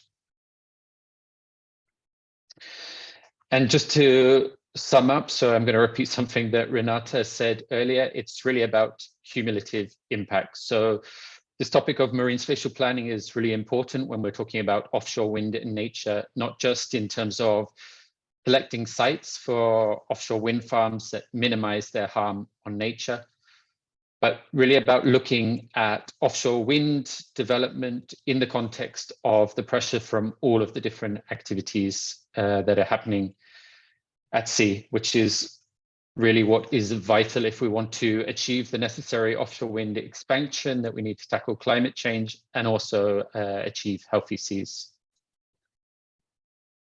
And I will leave it here. Thank you. And I will post in the chat a link where you can find the assessments and the details of the methodology that we used for these.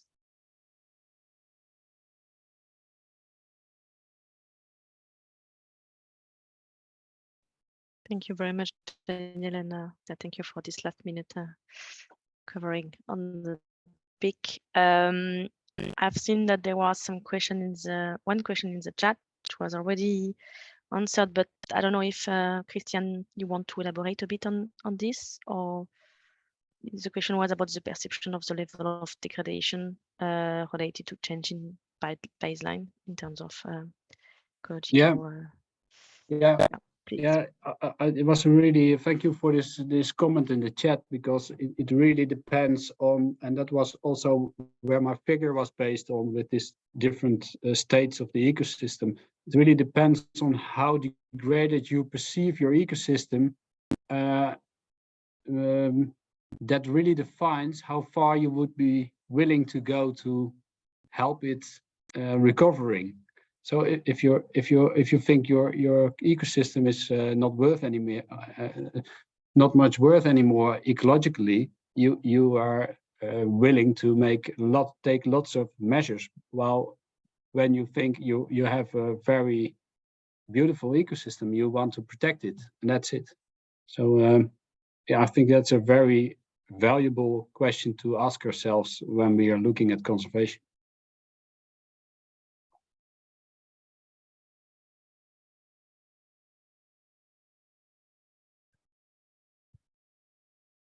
Thank you very much. Thank you, Daniel. I've seen that you shared on the chat also the report on marine spatial planning. So now, I mean, the floor is open if there are any questions to Christiaan or Daniel, or even to follow up on the discussion we started this morning, considering what we just heard. And it's time for it. So if you want to put on the chat or raise your hand, please do so. We have a few minutes for discussion right now.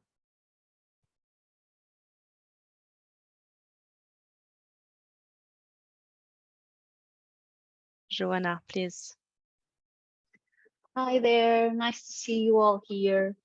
Well, it's not exactly a question, it's more a doubt, because I wasn't able to participate last week in the first webinar, and today I was traveling in coming to the office, so I didn't follow everything.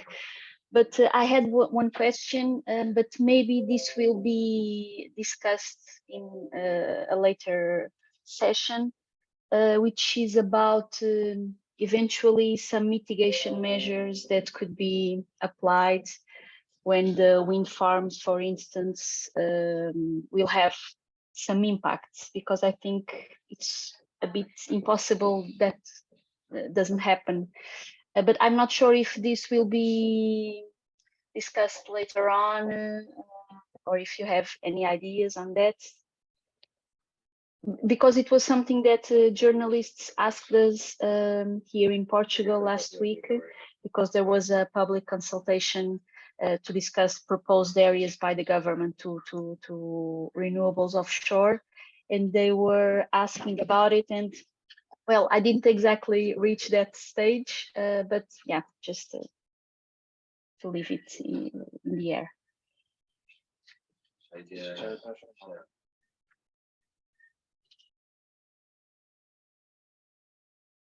I don't know if someone wants to.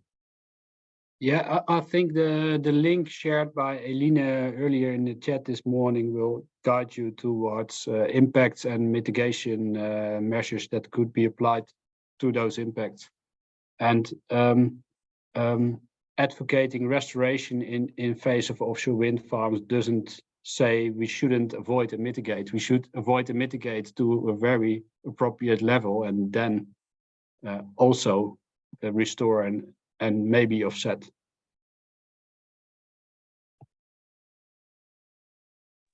Okay, thank you, Christiaan. Because I'm not, well, I was in and out of the session and I don't have all the chat, but maybe later you can share the links that were put it on the chat. Thank you.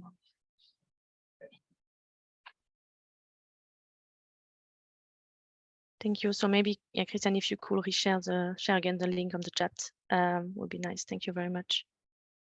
I see some. Thank you. I see some question in the chat. I don't know if Niels, you want to take the floor. Well, I can. I was not sure whether this would be covered at a later stage. I mean, not today, maybe a bit at a later stage, but a big discussion has been around compensation or covering costs of, why not say, uncertainties. There are a lot of things we don't know about.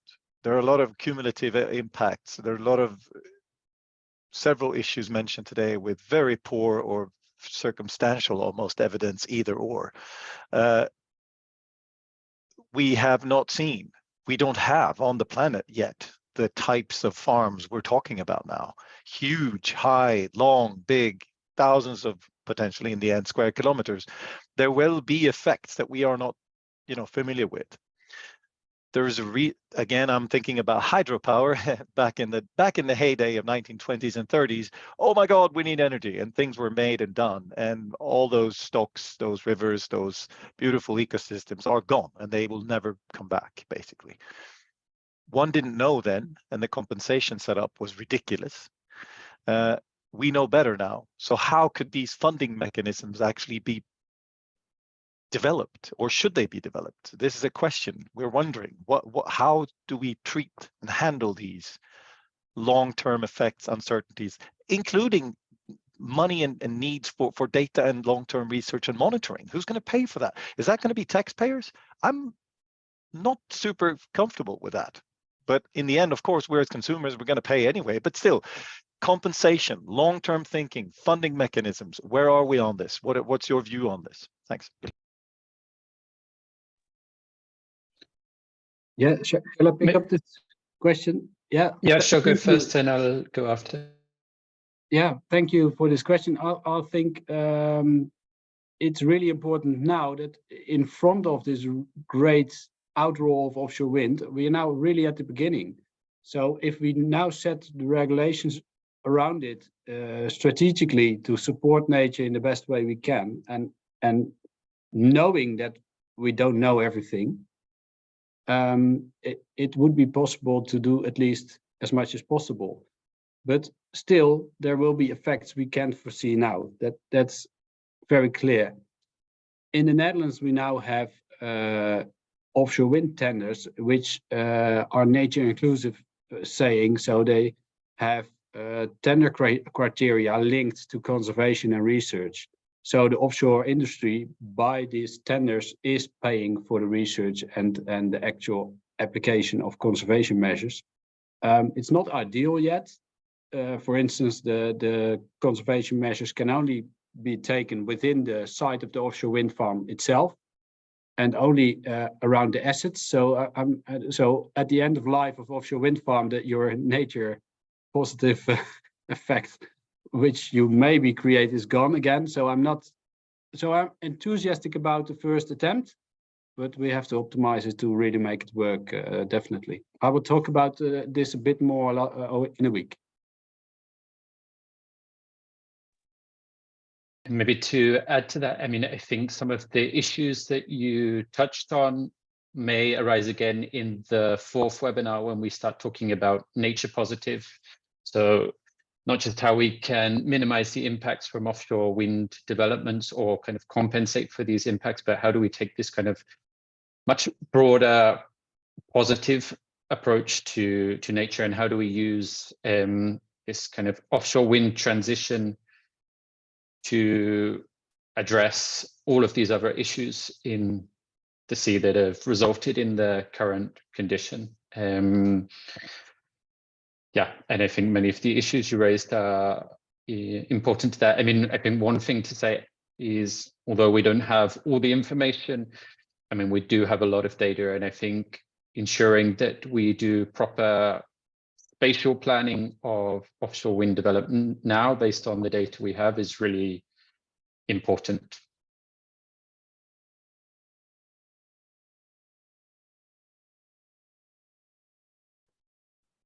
Thank you. And indeed, there is really a question also of funding. So we will have a session also on auctions and tenders, but there is really something that we barely start to discuss about is how to fund in general restoration, but also like all this transition in terms of the dealing with the impacts and how to enhance nature. I see that Andrea is raising the hand. Maybe we'll take this question and after I will check the chat. Please, Andrea. Thank you. Sorry, it seems that my camera is not working properly, so I don't know if you can see me, but it's more of a comment/question because you, Christiaan, and sorry, I didn't present myself. I also I'm a colleague of Niels at CCB. I'm a biodiversity officer. So yes, this question is to Christiaan. Is like you mentioned or you presented in the presentation a slide on like avoidance and mitigation applied to less impacted ecosystems and proactive restoration to more impacted ecosystems. So I mean, to me this was like kind of looked like going into opposite directions just visually, but I would like to mention just that for example, we work with the Baltic Sea and it's in a very bad shape. And I think even though it is important to implement proactive restoration, also like avoidance and minimization should be important to implement. So I just wanted, perhaps if you wanted to expand a bit more in this, because just by the slide, it looked like they were going in different directions. Thank you. Yeah, thank you. Thank you for this question, because it gives me the opportunity to clarify on my thoughts on this. And I certainly don't mean that in a more degraded ecosystem, you shouldn't do avoidance and mitigation. And I always think there should be a baseline of marine protected areas, which is actually also avoidance. So there must be a basis of protection, marine protected areas, then focus on the mitigation, on avoidance and mitigation. And in ecosystems that are more degraded, you should also consider marine restoration, active marine restoration. The point is that if you invest all your money in a degraded ecosystem in avoidance and mitigation, you might not do what is efficient. I hope that helps. Yes, thank you. I just think it is good to expand on it, because it's also like, if we just focus on restoration, which I mean you just mentioned is like very important in terms of efficiency, but if we are creating new issues, like then it's a bit of pointless. But yeah, I just wanted to point or to mention that. So thank you. Yeah, thank you. And let me say one more thing to clarify. When I think about restoration, I prioritize restoration of the most natural habitats, not introducing as much as possible artificial reefs to help the ecosystem, you know? Yeah, exactly. Thanks.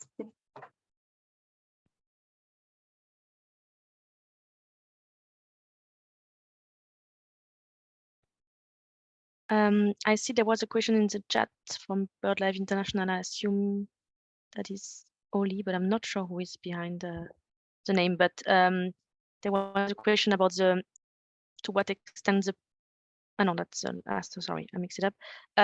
Yeah, is there is an insurance or fund to deal with installation when they are at the end of their life?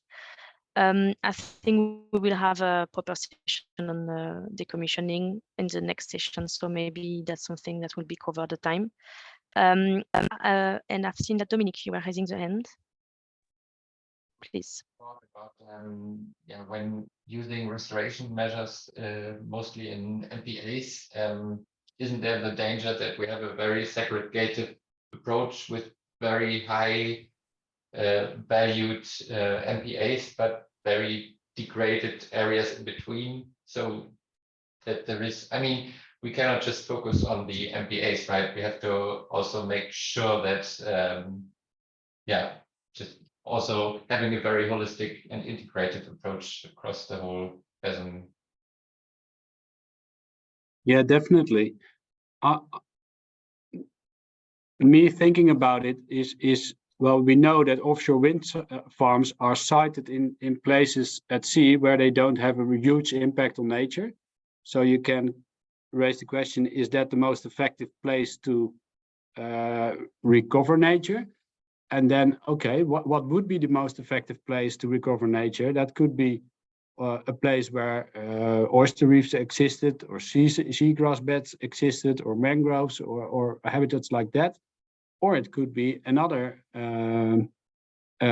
area in the sea where the circumstances of marine use are actually favorable for supporting such habitats or other habitats that provide value for conservation.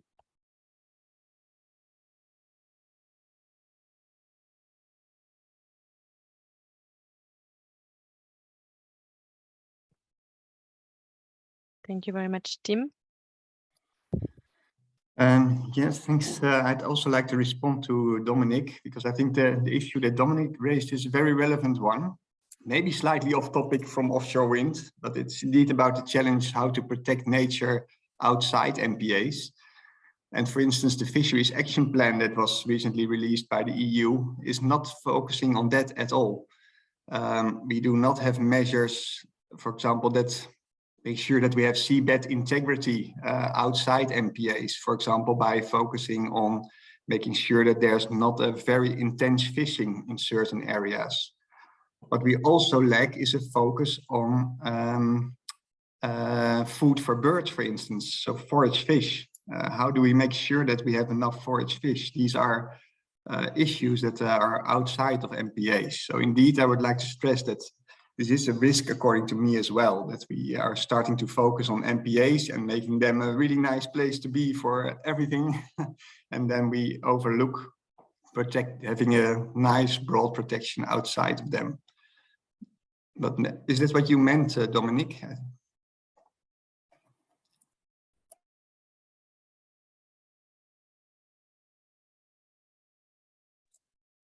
Dominik is not responding, I think. I don't see him anymore. Yeah, Niels, you wanted to jump on? Yeah, on I this just discussion? wanted Yeah. to reflect on Tim's point on the action plan not covering seabed outside MPAs. That's incorrect. There is actually a clear demand on the member states to quickly and swiftly this year establish the correct threshold level for seabed integrity to actually cover areas clearly beyond in all seawaters of total loss or damage, etc. There are ranges in these descriptors in the MSFD. So that's actually one of the actions, that pressing the member states to agree to that. And I think that will happen in June. So just reflect on that part. Okay, thanks. Then as a quick response, then I might be off there. Yeah, very good that you make that point. Yeah, thanks, Niels. Thank you very much. There is a question in the chat. I don't know if Pierre, if you want to take the floor, or should I read the question? Sure, I can. Hello, everyone. Good morning. Pierre Vardy from WWF France. I'm based in Marseille, so I have Mediterranean perspective. So I was wondering about the statement from Christiaan on the fact that the Med is very different from the northern part of Europe, and talking about the difference between proactive recovery and mitigation and avoidance. So just to understand what means this 30% of proactive recovery, because since in Mediterranean we have really deep sea with very short continental shelves, so most of those solution will be floating, so probably less impact on the bottom, soft bottom, but more impacts on the pelagic, which is way more sensitive in the Med, and we have no experience right now. There is no infrastructure, so we are in the incident world. There is not enough experience. So about invasive species, we are very exposed to invasive species. We are very exposed to other sorts of impacts on the biological and genetic on some pelagic species, on sharks and marine mammals, and connectivity. There is a lot of uncertainty. So I understand that 70% of mitigation and avoidance is a key, and it's still the key to avoid and mitigate. But looking at the potential and the objective of the European on the Mediterranean Sea, with a lot of let's say new offshore wind farm coming on for the next 10 years, what means the 70% of mitigation and avoidance, because there is not much space in the Meds. It's really difficult to make this marine spatial planning exercise. We're very limited in space in the area with wind. And what means the 30% of proactive recovery? I'm really wondering what means those figures. Thank you very much for clarification. Yeah, that's a good question. So it's not a spatial 30%. So it's more like the effort you put in this proactive restoration, or the effort you put in avoidance and mitigation. So what the figure says is, if you have a pristine ecosystem, you want to put your money fully on protecting it and keeping it as it is. While if you have a degraded ecosystem, you want to spend your money on creating the boundary conditions for recovery, but also you might want to help the ecosystem becoming more rich again. So it's not especially spatially, but also where you put your effort in.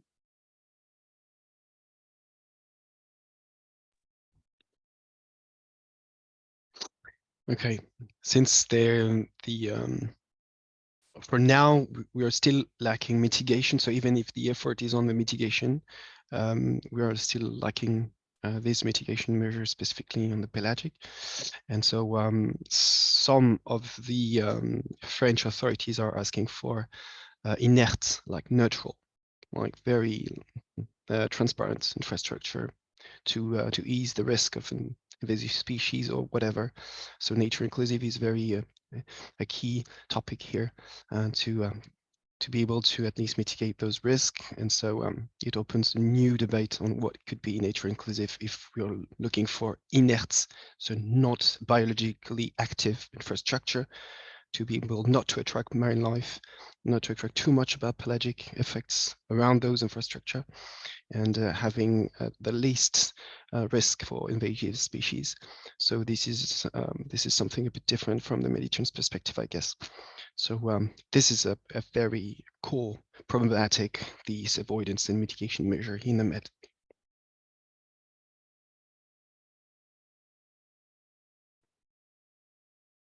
Christiaan, you are muted. I see that you are trying to speak. But... Yeah, I'm sorry. I was saying to a colleague that, it's very helpful to have this insight in how it works with the application of mitigation in other countries and other seas as well. Because in the Netherlands we are quite strict in what should be mitigated from the project from the offshore wind project. So. And I think avoidance and mitigation is the basis. And if you have that kind of fixed, then you can think about restoration and offsetting. But if your basis is weak, then it's difficult to go to the other steps.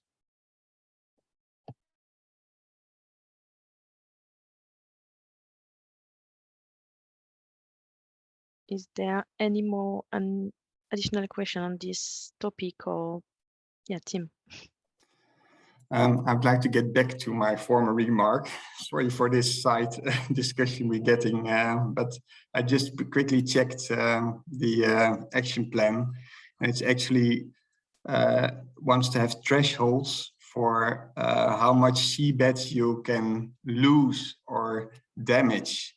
And it's about surface area of seabed that you can lose. It's not about, for example, having a limited intensity of fishing in certain areas where they only, for example, would hit the seafloor 1 time per year or something like that. It's really about a percentage of area that is acceptable to lose or damage. So it's a different type of thresholds, and that is where my concern lies.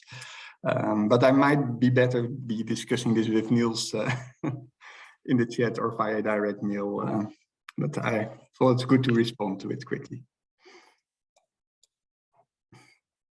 Thank you.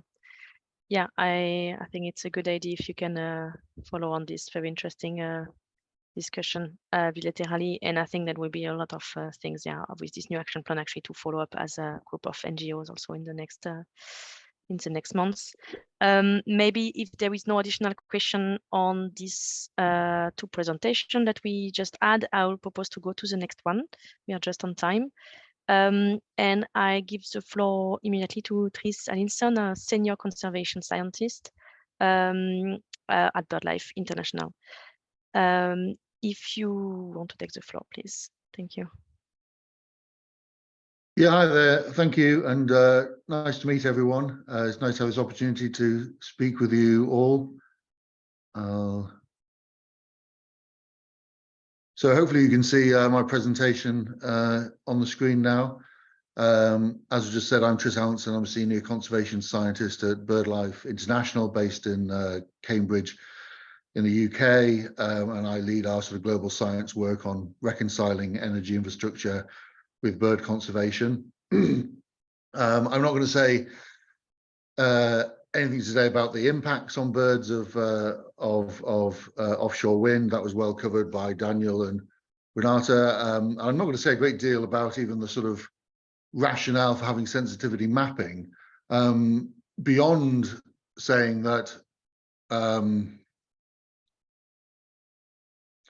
that without sensitivity mapping, decisions on where wind farms go will always be to an extent haphazard and arbitrary. So so whilst it's essential that we have good environmental impact assessment, that sort of site level assessment can only ever tell you if a site has sensitive wildlife. It can't tell you how sensitive that site is relative to the wider landscape, or indeed whether there are much more suitable locations elsewhere. And so I sort of use the analogy of the game Battleships. I don't know how sort of universally culturally relevant that is. But anyway, you know, like with battleships, if we're simply choosing sites by going to a location, as you would do in battleships, say, oh, you know, D5, is that a good place for a wind farm? Do an environmental impact assessment. Yes, it is. Put a wind farm. How about D6? Do an environmental impact. Oh, no, that's not a good site. How about F4? No, not a good site. How about H8? Yes, a good site. What about the neighboring site H9? No, not a good site. This is a, you know, this is an this is an arbitrary way about going around choosing locations. Far better to take a step back and strategically assess the various parameters, such as avian sensitivity, as part of spatial planning, and therefore produce a map that shows those safe areas and those least safe areas, and then put all the wind farms there. And not only does that avoid us going down the route of choosing inappropriate locations, it actually offers us potential to be more effective and ultimately speedier in the rollout of energy infrastructure. And it's also essential, talking there about the mitigation hierarchy, it's essential from an avoidance point of view. The biggest step you can take to minimize the risk of a wind farm is to site it in the most appropriate location. And yet, so often, that siting decision isn't part of the assessment process. A site is chosen and the environmental impact assessment starts really, you know, with that decision already being made. So it may, in a sort of binary sense, whether to build or not have an impact on siting, but it doesn't have any kind of and therefore avoidance. It doesn't have any kind of strategic role in that. So we need to move towards developing sensitivity maps of avian sensitivity that can lead us towards the more least impactful places to build facilities.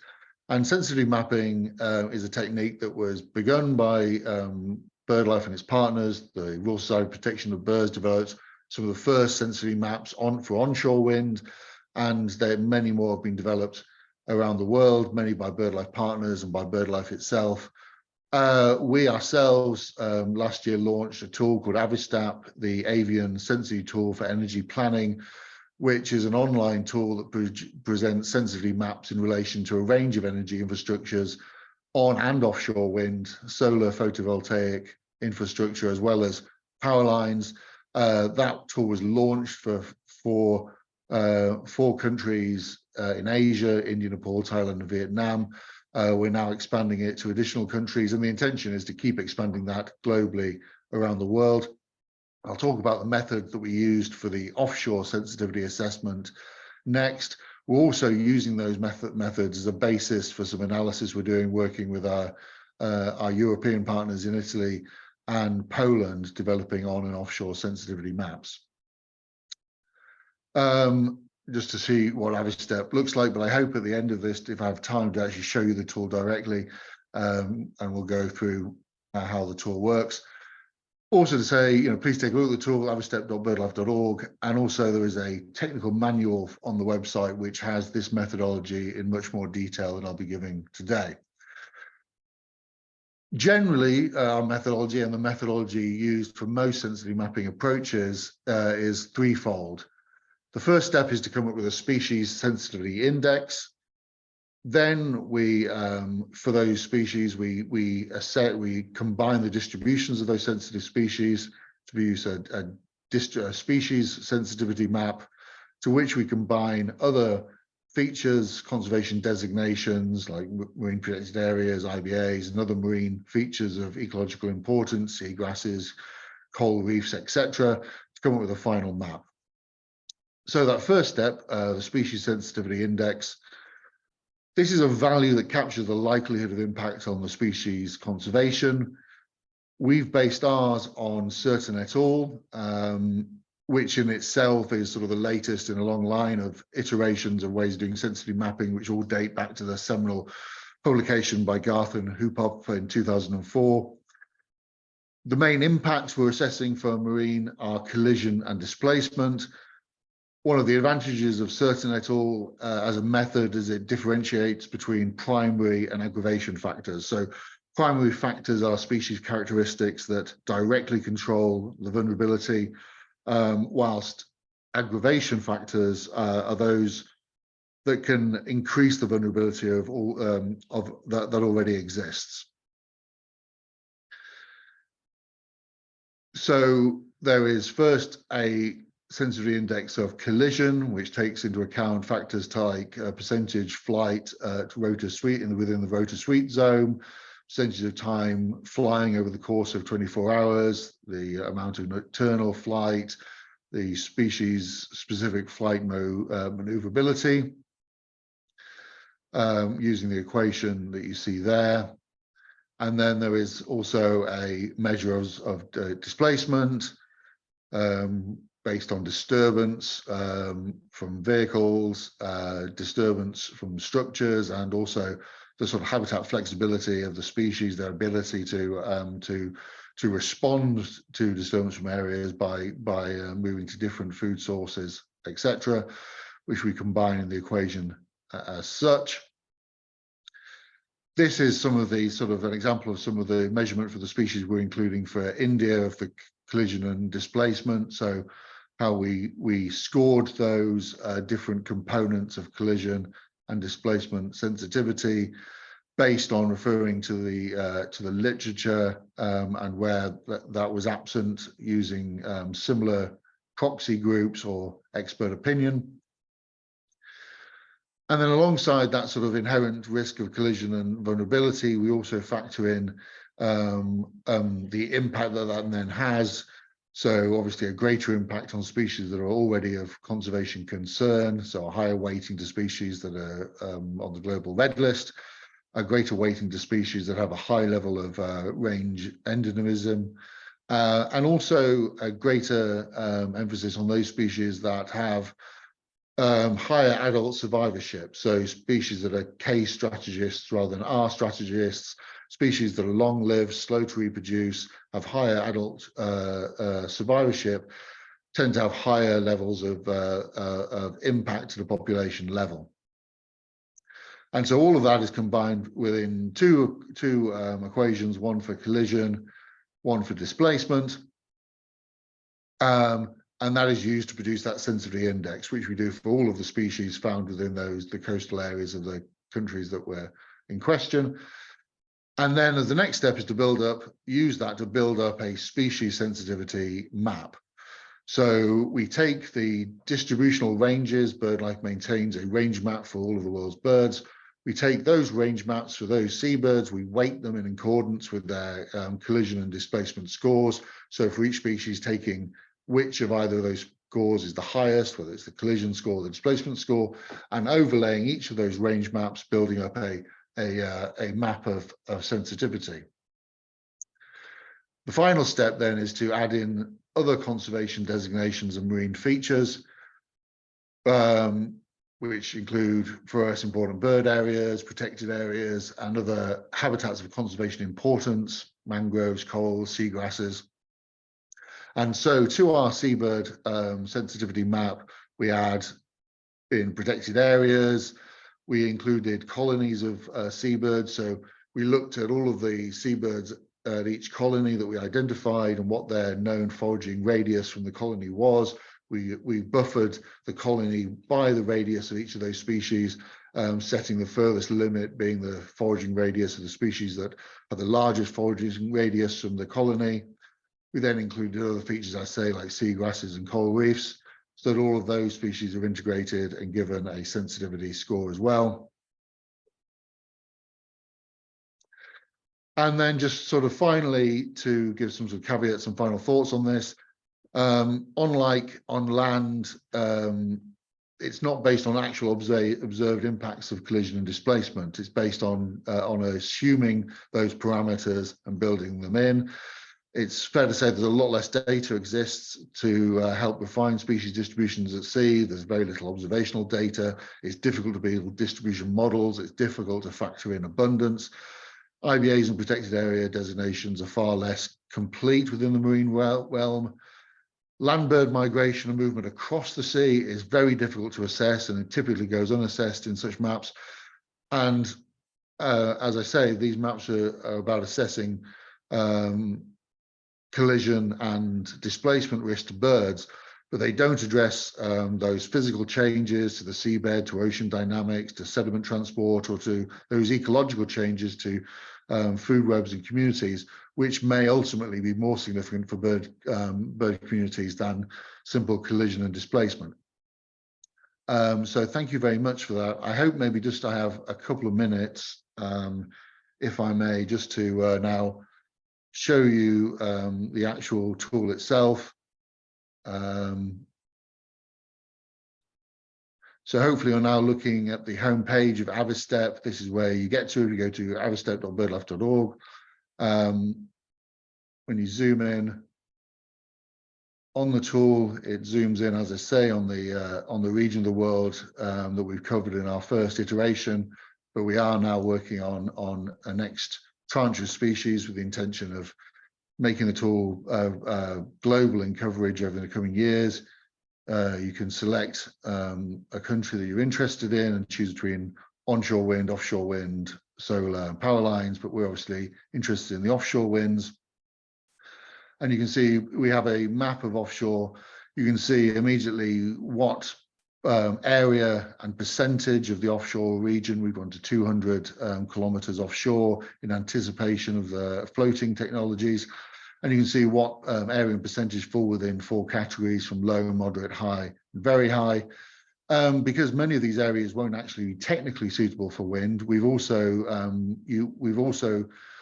you're able to just remove all of those areas that don't actually have sufficient wind speed. So it's generally regarded that to have offshore wind, you at least need average annual wind speeds of 7 meters per second or above. So you can remove those areas from the map and again see what area falls within the categories once you do that. And you can see that at least 55% of the area that is sufficiently windy is also in low or moderate areas for avian sensitivity, suggesting that there is large potential in India. But you can see that the areas for wind are quite limited. So some areas around Gujarat, some areas off the south of India, and an area on the east coast. And immediately you can see that this area is looking like the most promising from pursuing large-scale wind. When you zoom in, you can see the resolution at which we've done this analysis, which is 5 square kilometers. And you can zoom in then and click on an area and see why it falls within that sensitivity score. So what are the species that fall within? So this site here is within a national park. It's also within the foraging radius of a colony for sooty tern. It has 15 seabird species present there with their collision and displacement scores. And it's also an area with coral reefs. And so all of those different factors are factored into the assessment of that area as being in the very high category. And all of this information can then be output as a printed PDF and used within strategic assessments. So I'm just going to leave it there and stop sharing and hand back to Anouk. Thank you very much. Thank you very much, Tris. Very good overview of how sensitivity mapping can help also to avoid impacts, but also it's very good to see this kind of tool in reality, how it works. I propose that, we keep the questions for the Q&A Q&A session later. And now to give the floor to Dominik Auch, Policy Officer for Marine Spatial Planning and Offshore Wind at NABU, to talk now about more specifically the use of this kind of mapping, sensitivity mapping, to inform the development of offshore winds in Germany. Thank you, Dominik. Yeah, thanks for the introduction. Can you see my screen now? And can you hear me properly? Yes, but it's not in presentation mode. Yeah, right. So do you see the right screen, or do I have to swap the? No, we see it. All right. Okay. So the next 10 minutes, I want to give you an insight into a traffic light study that was commissioned by NABU in order to provide an offshore wind scenery in the German EEZ based on ecological criteria. So as you can see here, some of you might have already seen this map from the German EEZ. It's pretty cramped. In theory, we have a lot of area here, which is actually a marine protected area. But in fact, there are so many uses such as traffic shipping lanes and sand and gravel extraction and fishery everywhere. And now there is also, offshore wind energy expanding. In one case, we also had one offshore wind farm which was constructed in the upcoming marine protected area. So now we have this marine protected area and one offshore wind farm inside, and what happens there with the loons, you can see it pretty clearly, as we have one before distribution, before the offshore wind park clusters were installed, and afterwards. And what you can see is that the distribution of these loons was clearly now located in that area, which is most distant to these offshore wind farm areas. And right now the situation is that the offshore wind farm expansion is going on, and new laws enforce offshore renewable energies while conservation rights are pretty much cut. So from our perspective, we are always in kind of a reactive defense mode, just trying to prevent the most severe damage. But what we would rather like to do is having a more constructive dialogue and implementing an ecosystem-based approach from the very beginning of planning. So in order to have some arguments and to really show the ecological background from the beginning, commissioned this traffic light study. So classifying the German EEZ into areas where we would say offshore wind is compatible with conservation goals. We have to clearly state that this does not replace any environmental impact assessments. Then areas where we can say, offshore wind is possible with some restrictions. And then, of course, also those areas which we would define as no-go areas. The study was conducted by Bioconsult Scholler, responsible for the methodology, and Biota Institute for Ecological Science and Planning, responsible for the implementation. Unfortunately, we are still not at the final state of the study. Therefore, I cannot show you any final maps. But at least I can just show you the methodology and some very, very first insights. So first of all, of course, the first step was to include the distribution maps of species. We mostly focused on seabird species. You can see the list here on top of the slides, but also mammals and biotopes. Seabirds and harbor porpoises were mostly based on model densities for a 6-year period of sampling. And in addition to that, as Tris already showed, in general, there was then a sensitivity value assigned to each species or biotope.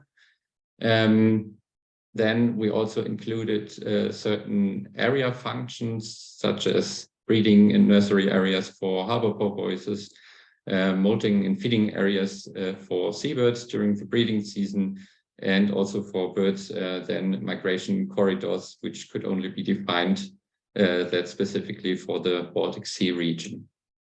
This all adds up then to a certain first score. First of all, based on the occurrence, which is then combined with the sensitivity. And in case there is a special habitat function, there's the score that has been assigned can be added by 1. And then including that into a decision step where we would say it's first of all compatibility with conservation at this status or not. Can you still hear me? Yeah, okay. So since we are just calibrating this different steps, I cannot really show you any specific numbers of species biotopes with a certain sensitivity. So since the study is really something that we want to put up for having a good constructive dialogue, we have to really make sure to set limits and thresholds that first of all, of course, fit to our expectations and to our conservation goals, but also then to provide some scenery where offshore wind construction is still possible to, well, we don't have the goal to really fit the political goals for offshore wind expansion, but at least to provide some scenery for offshore wind construction.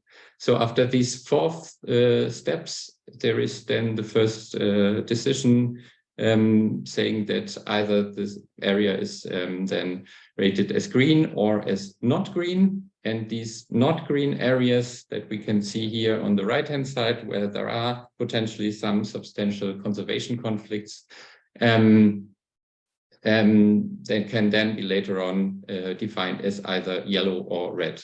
So here we have a map. This is based on old data, so please, don't take this for granted. But since we had in the beginning raw data and now we switched to this model data, this scenery and this classification has changed. But what we do is first we separate also the construction phase and the operation phase, so, since the effects are pretty different for some species. And then in the end, we will have a final map based on both phases. But first, from this first decision step, where we have green or not green areas, we then define if there is the possibility to avoid or otherwise to mitigate the impacts. If this is not possible, then of course the area will be classified as red and should not be used, or otherwise the expansion might be acceptable under ancillary provisions on an operational or technical way. And then in the last steps, we also include then a particular importance for nature conservation, such as marine protected areas, or also some buffer areas based on the effect radius that these offshore wind farms has on sensitive species. So in the end, we will reach one map for the construction phase, one map for the operating phase, and then we will also merge them to a combined map with worst case selection. So if one map says it's not recommended to construct offshore wind farm there, then the final map will also stick to that worst case selection. In addition to that mapping, we will also, based on that scenery that we have identified or the classification, we will then estimate a capacity within the green and yellow areas, how much offshore wind capacity we can show in this area then. So first of all, what is the value of the study?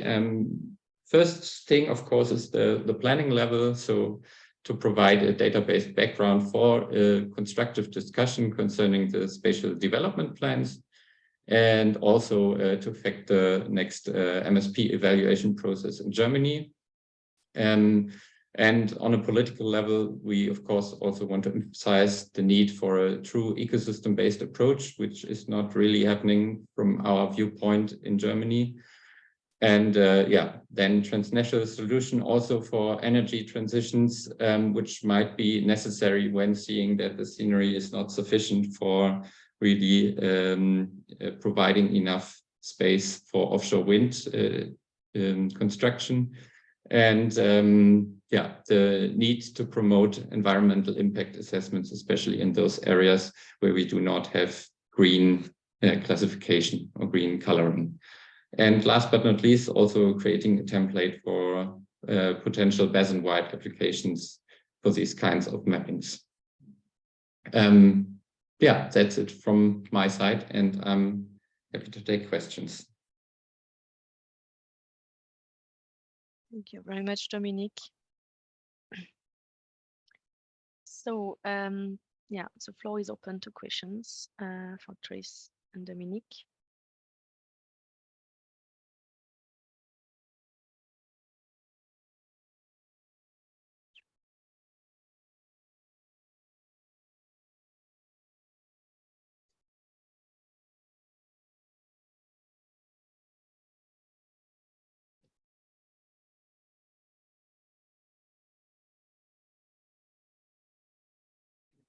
Maybe I can ask a question to Tris.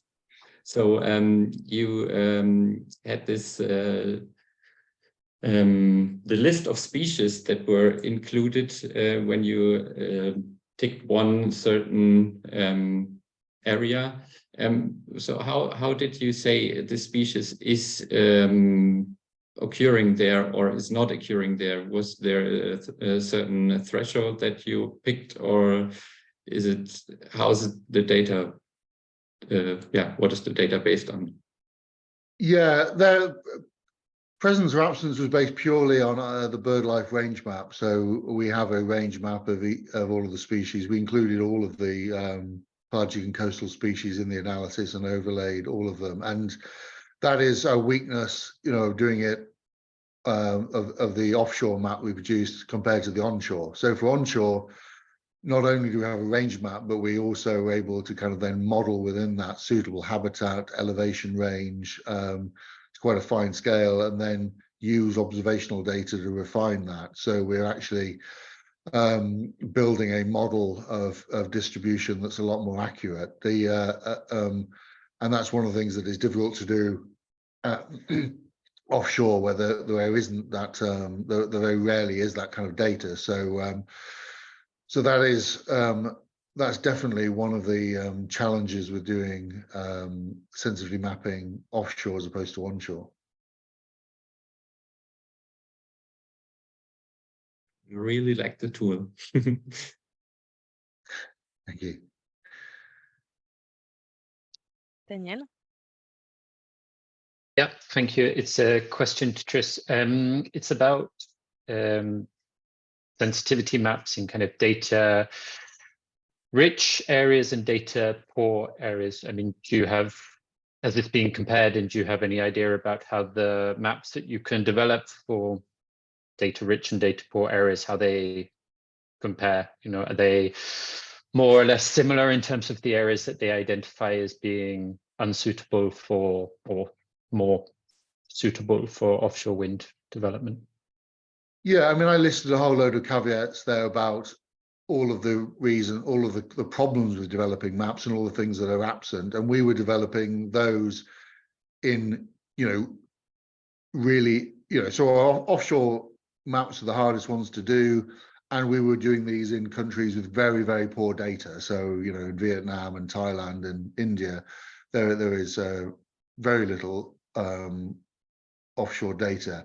And yet the maps we produced, we spend a lot of time working with experts in the region and with our local partners to kind of ground truth those maps and to look through them and to sort of, based on people's understanding of seabirds in those areas, whether they were sort of producing results that seemed to correspond with what people thought. And we were impressed by that they did tease out the patterns that people were expecting. So there was clear patterns from inshore areas scoring higher. There's certain sort of gradients from that all did. So we were pleased with the output. And so, you know, that's so, you know, then moving to kind of European waters, you know, there is a level of data up from that. So whilst there are lots of caveats with such maps, I think that they do always play an important kind of role, and even in data divisioned areas have value. So I mean, as I say, we've produced maps for probably the lowest data regions in the world, and those maps still have value. It is important they are interpreted in the quite correct way, and so that all of those caveats are understood. And it's important, of course, that, you know, sensitivity mapping in no way is allowed to replace environmental impact assessment.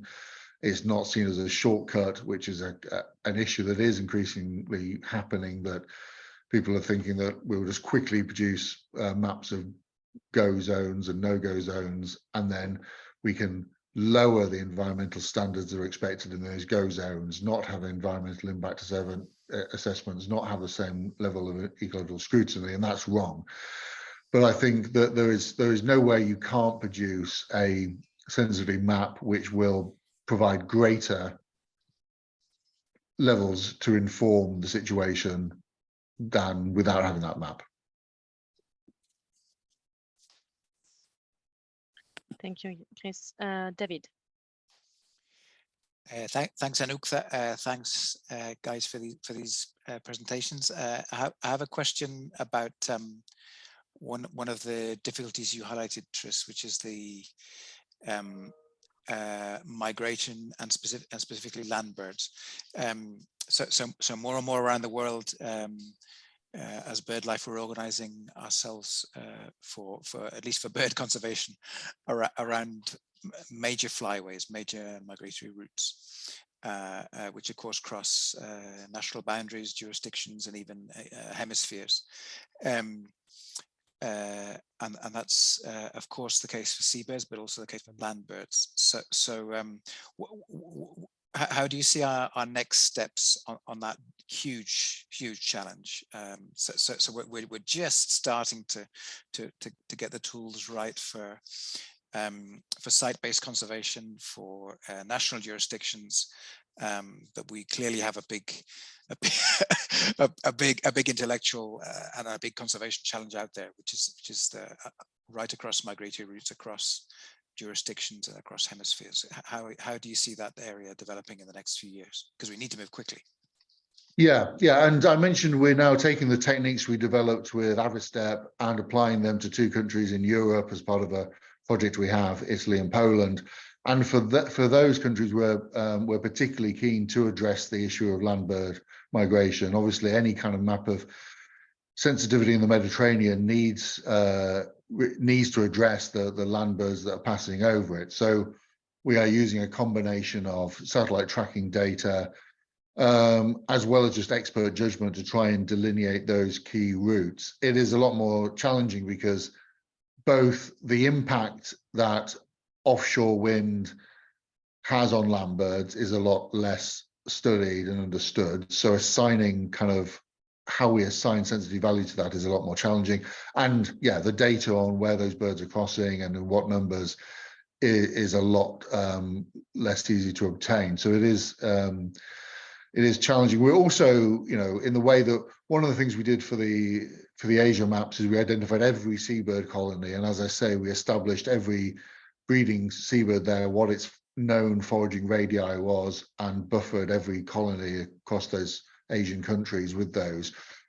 For land birds like Eleonora's falcon, which are actually hunting out into the sea and have nest sites, we're identifying in Italy, you know, every Eleonora's breeding spot and buffering them with the known coastal foraging radii. So we're trying to kind of bring in some of those areas for land birds, but it's yes, it's more challenging. And then the whole issues around flyways and cumulative impact are challenging. So, you know, what those maps don't show is that the more you put infrastructure in, the more that map changes. Areas that are coming out low sensitivity, when you're considering one wind farm, if the whole of the surrounding area is covered in wind farms, then that adjusts the sensitivity of that.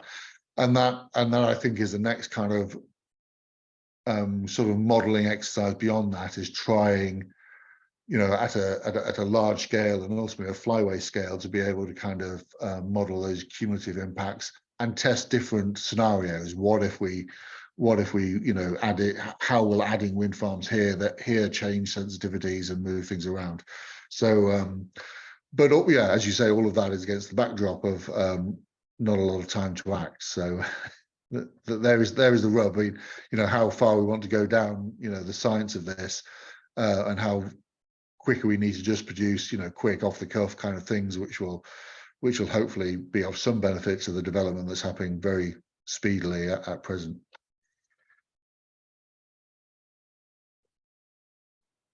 Thank you very much. Pierre-Yves? Thank you for your presentation. Dominik and Tris, I have a question about it. It deals with the difference between migration routes and migration fronts, which means that in French Med, we're still studying, assessing. There is radar, satellites, lots of technology that are being used now to understand if there are several routes from these African birds coming to Europe through Spain and France, or if it's the front, which means that there is no distinction, whatever the place, you'll have kind of the same impact. So it's like the same sensitivity. And there is a big deal now because we are discussing even these subjects with other NGOs. And it's very difficult to take a position if it's the front, which means it's really difficult to choose the right place since really you'll have an impact. And we know that they adapt in the future. So it might be a front now, but it might be roads in 5 years' time. So how you take this into account, if there is anything that can help to be a bit more clever on these debates between fronts and routes through a time perspective, it's just like medium and long term. Thank you. Yeah, no, as you say, it's fully a combination. We know that the large soaring birds are mostly kind of routes because of their soaring flight. They're trying to kind of optimize the minimum route necessary and use those land bridges and those areas. But we know that a lot of passerine migration is happening on a broad front. And we have a lot of satellite tracking data now. So for some of those soaring birds, identifying routes is becoming possible. But for that wider migration of passerines, it's very difficult to know if there are areas of higher intensity and lower intensity, and where those are. We definitely need a lot more research into that, more use of radar, more use of other things. But I think we also need more research into what is the impact. So it remains a big question mark how severe it is, because a lot of that passerine migration will be happening at heights well above wind turbines. So whereas a lot of the soaring birds will be traveling at a fairly low height over the Mediterranean, a lot of the passerine movement will be at a higher heights, but there are always circumstances we've known throughout history where weather conditions or certain things cause there to be huge collision events, you know, where things are brought down, and understanding the timing of those and things is much more important. So I think it's a lot of unknown, actually, and I think we need to understand it better. We also need to understand it better from a mitigation point of view. So I think you will get to the point where we will need to be better at predicting, you know, those nights, for example, when there's high migration happening across the Mediterranean, and getting it built into kind of operational practice that those nights all the wind farms are turned off, you know, and things like that, and just making sure that we're accepting that there's a lot, you know, that there's a huge amount of movement across the Mediterranean at certain times of the year, and that has to be fitted into the operation of these sites. But it's an area where hopefully we can encourage a lot more research, because it's, you know, it isn't easy to model or to map at the moment. Right. Since we have only 1 year before French state will take a final decision for the next commercial wind farms. So coming back to David Olie remark, comment on the fact that we have to be as fast as possible. So models are helpful in this sense, but we are still in need for observation, which takes time. So yes, we have taken a bit of we are late in France. And obviously, in the absence of certainty, we always have to act precautionarily. We always have to, you know, act on expert opinion where, you know, pure data isn't available. So we need to, you know, to have a precautionary approach until we understand these things better. Thank you.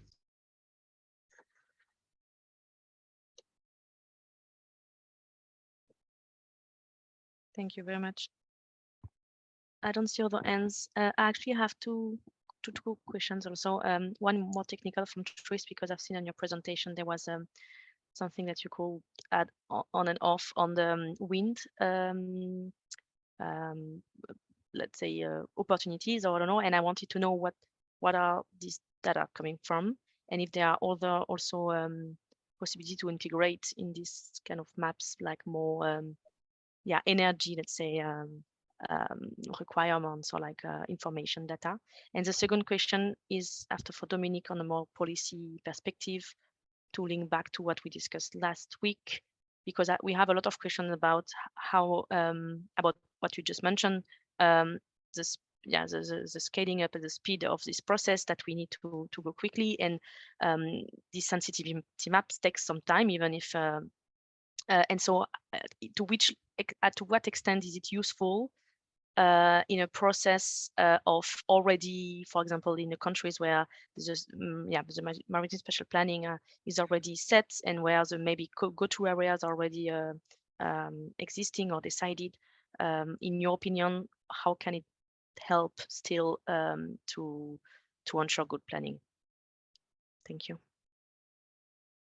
So answering my part of that, yes. So for the AVISTEP tool, we included wind resource and solar resource. So for onshore, we included areas that had average annual wind speeds of 5 meters per second or greater at wind turbine height, and for offshore that was 7 meters per second. And then we had a different measurement of photovoltaic boundaries, which is slightly more complicated. And those are kind of well-established industry figures. They're obviously only part of the picture. Wind speed is one thing, but wind consistency, number of days of consistent wind, all these other things are factors. But we didn't want to go too heavily into trying to, predict or model all of those things in. We felt it's very useful to have to see, the sensitivity in those areas in the broader sense where wind and solar would be possible. Beneath those wind speeds, it's almost certainly not going to be possible to have wind or solar. So it's useful to see that. But and that was taken from the Global Wind Resource Atlas that's produced by the World Bank. Those data sets. But of course, you can model anything in. So and that's what the wider marine spatial planning should be doing. It should be modeling wind speeds and other factors. There are the grid connectivity, proximity to kind of housing, whatever all those other factors are that need to go into that planning decision, as well as factoring other environmental considerations that we don't consider, like bats and marine mammals and things like that. So, our opinion is we are the experts on birds and BirdLife partnerships, so we can assess that, and all those other considerations should be then brought in by other experts in that, and a government's ultimate position should be to take all of this knowledge, to use it to come up with the best kind of spatial plan that is technically and environmentally sound. Thank you very much. Concerning the second question about the value of these kinds of studies in the whole spatial development process, well, it really depends on different aspects, I would say. I mean, in Germany, we have the spatial development plans planning this whole EEZ in different phases. So first having the more nearshore part, then the next zone, then the next zone. And that's something we at NABU really argued for, that this whole development needs to be a learning process where you still can intervene at some point in between and make new knowledge work, that plans can be changed again. So it really depends if in other countries it's done similarly, or if the whole scenery is already set at one point. That's one thing. And of course, it also really depends on what kind of data is already available. So if there is still a lot of sampling needed, then and next year will be the decision about the entire EEZ, then there will probably not be that much value for some countries. But if there is a learning system and the data is some kind of available that you could model a more basin-wide distribution of species, then of course there would still be a lot of difficulties, because deciding on all these different kind of thresholds where you say, okay, if we have these kind of mitigation measures, where do you set a threshold where you say it's the mitigation is working or is not working? Where do you set the limits for where you say there is a main occurrence of species? I mean, there are a lot of details that have to be discussed and might be changing from region to region. So I think this whole